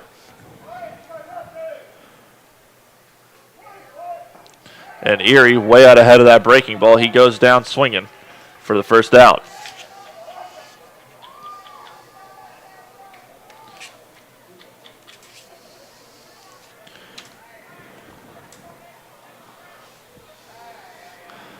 And Sergio Leon will step in now. Leon is 0 for 2 today with 2 strikeouts and a sacrifice bunt.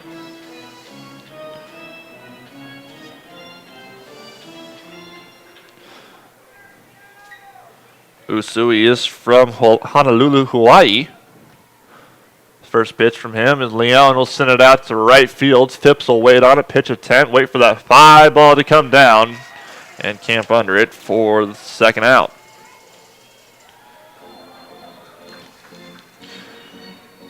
This is the first time that Usui has pitched in 2016. Like I said, he is 1 for 2 at the 386.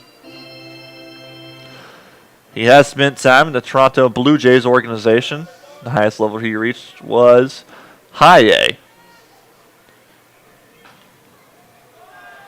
First pitch strikes in there to Rodriguez. In his 2 seasons in the minor leagues in the Blue Jays organization, he went 4 for 4 with a 49 ERA and 46 innings pitched. He struck out 35 while walking 10. The 0-1 count to Rodriguez is outside, counts even at 1.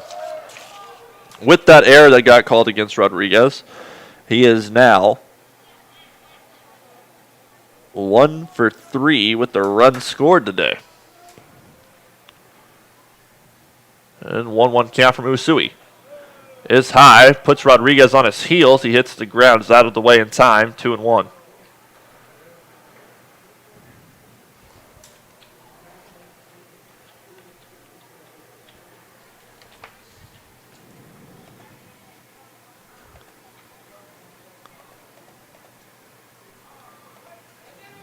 Rodriguez fouls the 1-2 pitch back, or 2-1, pardon me, and it counts now even at 2.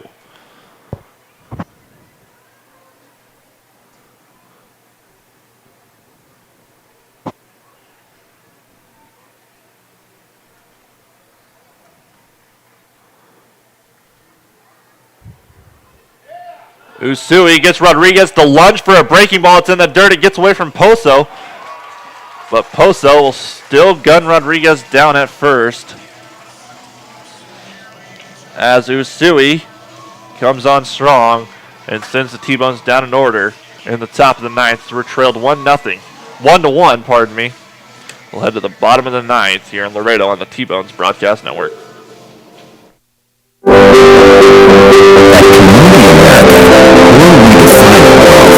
It's time to focus on what really fills our lives with meaning, the experiences and relationships that define who we are and what we value. At Community America, what matters to you matters to us.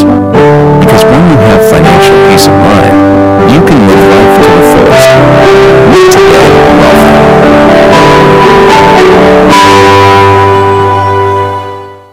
Heathwood Oil Company was the first independently owned oil company in Kansas City, and they're now one of the oldest continuously family-owned oil companies in the Midwest, featuring Citgo lubricants. With a current bulk storage capacity of over 250,000 gallons, they have the products you need. Let Heathwood and Citgo design a Citgo lubricants program to reduce cost and increase production. Call 913-321-1764 or email sales@heathwoodoil.com. Heathwood and Citgo, your lubrication specialist since 1926.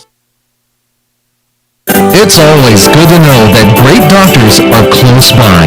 In fact, the great doctors of Providence Medical Center are right down the street from the ballpark at 89th and Parallel. Count on Providence when you need 24/7 emergency services, an accredited chest pain center, or specialized orthopedic and sports medicine services. Providence Medical Center is proud to be the official healthcare partner of the T-Bones. Learn more at providencekc.com.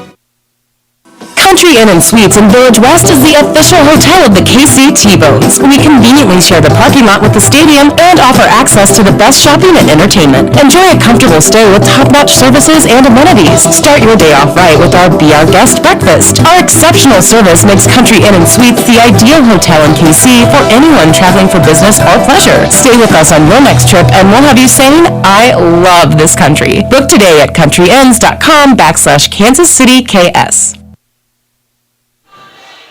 Welcome back to the T-Bones Broadcast Network. New pitcher coming into the game, and it is Aaron Baker. Closing the door on Evan DeLuca on his fine relief appearance, going 1 inning, walking 1 and striking out 2, while not allowing a hit or a run. Aaron Baker comes on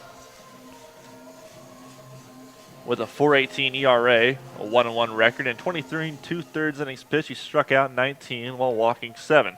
He'll face the 4, 5, 6 hitters as Dennis Phipps will lead things off here in the bottom of the ninth. First pitch from Baker is a strike, 0-1. And what's scary is here in the bottom of the ninth, tied at 1. One swing can end it, and the 4, 5, 6 hitters are the last ones you want up in this situation if you're the T-Bones. Phipps didn't mean to hit it, but he does. Free his charges. Wild throw at first.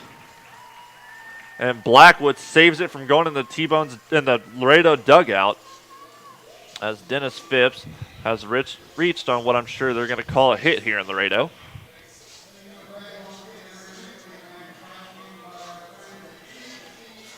I'll wait to get the final word before I comment. Either way, Phipps is on as the winning run is now on first. And they do call it a single for Dennis Phipps. Jesus Pozo steps on now. He's 0 for 3 today out of the 5-hole.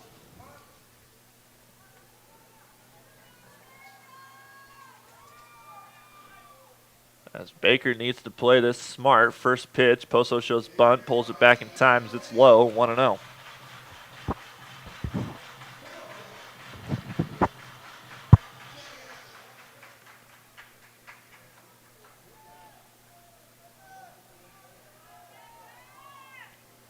Baker comes set.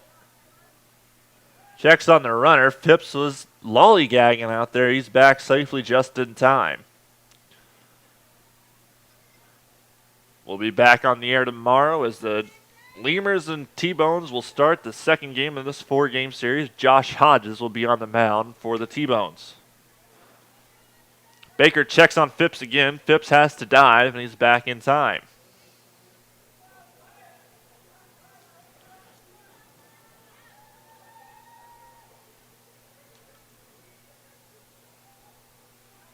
Not truly sure who the pitcher is going to be for Laredo tomorrow. As Pozo lays down a bunt, Erie charges and just has to make the smart throw to first on the 2-3 sacrifice. And J.D. Pulfer steps in now. Pulfer has been a dangerous hitter in this league for a long time, but he's been held in check today, 0 for 3 with a strikeout and 2 groundouts to short.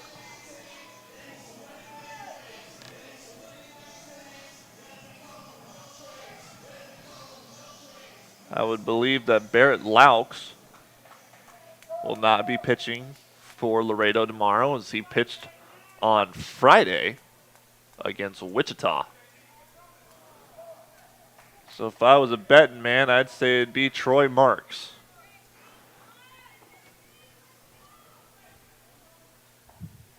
First pitch is a breaking ball that misses somewhere. 1-0. And when I say somewhere, I don't mean, I don't know where it misses. I meant it didn't miss, but they called it that it missed. 1-0.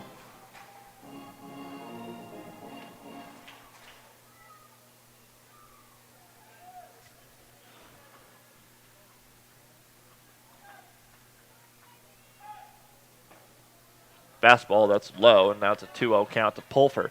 You'd almost think about walking Pulfer here with Zane Chavez on deck. That would open up the double play opportunity. And it's not like if Pulfer comes around to score like it really matters, because if Phipps touches the plate, that's game. 2-0 count to Pulfer. Pulfer lines that to left field. Rodriguez grabs it in time. They're going to send Phipps. Phipps retreats. Pulfer advances to second. Brian Erie, strong throw. And Phipps is back safely at third. And Erie will take time and talk to Baker. As J.D. Pulfer reaches on a single and advances on the throw to second. We'll put runners at second and third with one down here in the bottom of the ninth.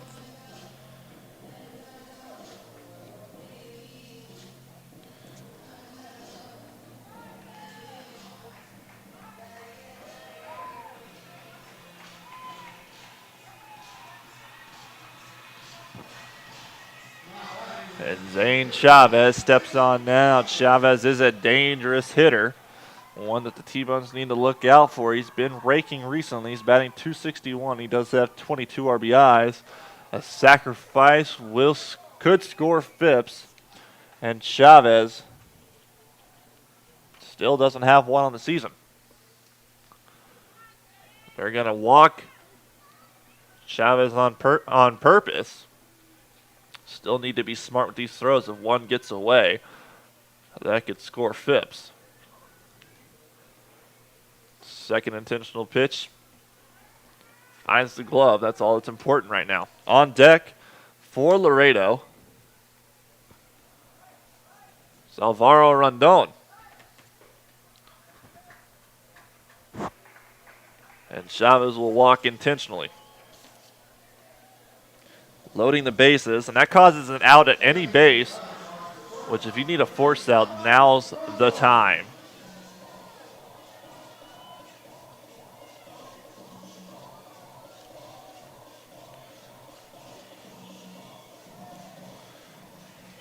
Double play extends the game, and out at home takes away the sacrifice. Anything that drops wins the game. And John Mazzarelli will come out and talk to Baker to calm his nerves in this huge situation. I'll be right back after this quick word from our sponsors here on the T-Bones Broadcast Network. I loved when the ice cream truck came around as a kid, the familiar music and the cool treats on a hot summer afternoon. What's your happy place? How about Frosty Treats Ice Cream Truck at your next corporate or private party? FrostyTreats.com. Welcome back to the T-Bones Broadcast Network. A pinch runner in at first base for Chavez.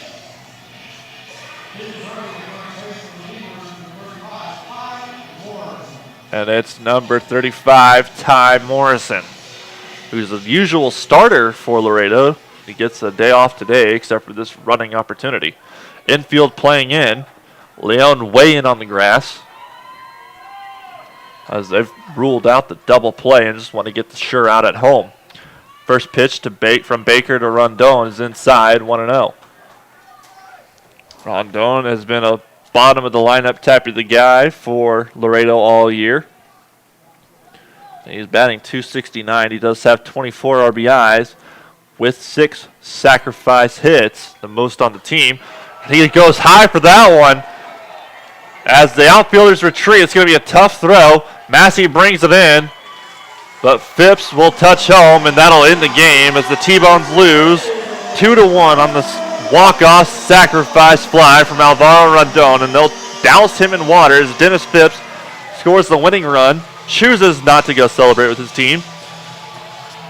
That's all up to you, I suppose. And the T-Bones lose 2-1. They'll have to walk right by the celebrating Lemurs. And that's a tough pill to swallow as the T-Bones record drops to 22-28 on the season. Laredo picks up their 30th win of the season, 30-21. Here's we're almost to the halfway point of the season. Be right back to these quick messages from our sponsors here on the T-Bones Broadcast Network with a complete postgame. Stay tuned.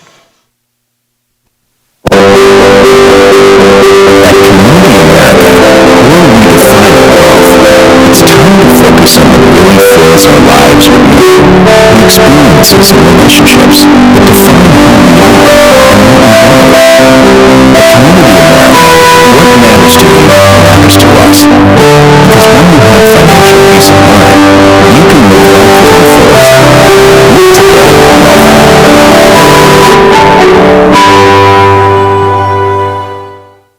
Heathwood Oil Company was the first independently owned oil company in Kansas City, and they're now one of the oldest continuously family-owned oil companies in the Midwest, featuring Citgo lubricants. With a current bulk storage capacity of over 250,000 gallons, they have the products you need. Let Heathwood and Citgo design a Citgo lubricants program to reduce cost and increase production. Call 913-321-1764 or email sales@heathwoodoil.com. Heathwood and Citgo, your lubrication specialist since 1926.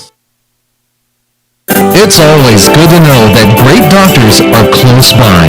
In fact, the great doctors of Providence Medical Center are right down the street from the ballpark at 89th and Parallel. Count on Providence when you need 24/7 emergency services, an accredited chest pain center, or specialized orthopedic and sports medicine services. Providence Medical Center is proud to be the official healthcare partner of the T-Bones. Learn more at providencekc.com.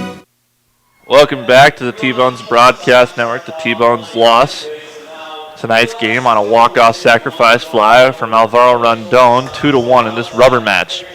Taking the loss for Kansas City is Aaron Baker. He came in to pitch that final inning.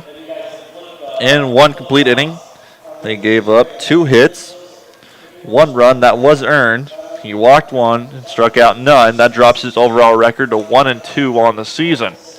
Picking up the win for Laredo is Kamakani Usui. Usui improves his record to 2-2 on the season. In his 1 inning work, he struck out 2, while not allowing a walk or a hit.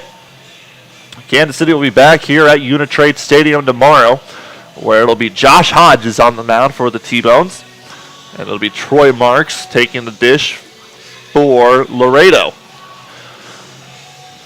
Leading the way with the bats for Kansas City was, you guessed it, Brett Wiley. Wiley went 3 for 4 today, picking up the sole RBI when he scored Starlin Rodriguez in the 8th. That's going to be a familiar thing you're going to be hearing me say on this road trip, I believe, as Brett Wiley leads the way with the bat. Kansas City did have plenty of opportunities as they stranded 1, 2, 3, and 5 runners in scoring position today. That is something that a winning team just obviously cannot do.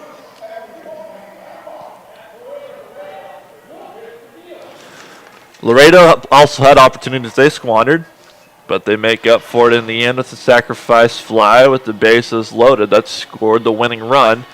A 2-1 game is nothing that you can hang your head about. Mike Kickham came on and delivered a perfect, I can't say perfect, he delivered a very fine job off the mound. When he pitched 7 innings, giving up 4 hits, 1 run that was earned. He walked 2 and struck out 1. Then Evan DeLuca comes in the 8th inning and shuts things down. He did allow a base runner on a walk, but he also struck out the other 2. And the one out that wasn't a strikeout was a foul ball fly, as Evan DeLuca looked just absolutely perfect today. Montana's pitched 5 innings. He started the game for Laredo. Gave up 6 hits, no runs, walking 1 and striking out 2. He had the game that he needed. As his time here in Laredo, he's been struggling, and that might be the start that he needs to get on track. Then Jose Navarre did what Jose Navarre does. He came in for 3 innings of work, gave up 3 hits, 1 run that was unearned. He didn't walk anybody, and he struck out 5. He also did hit Jake Blackwood with a 100-mile-an-hour fastball in the leg.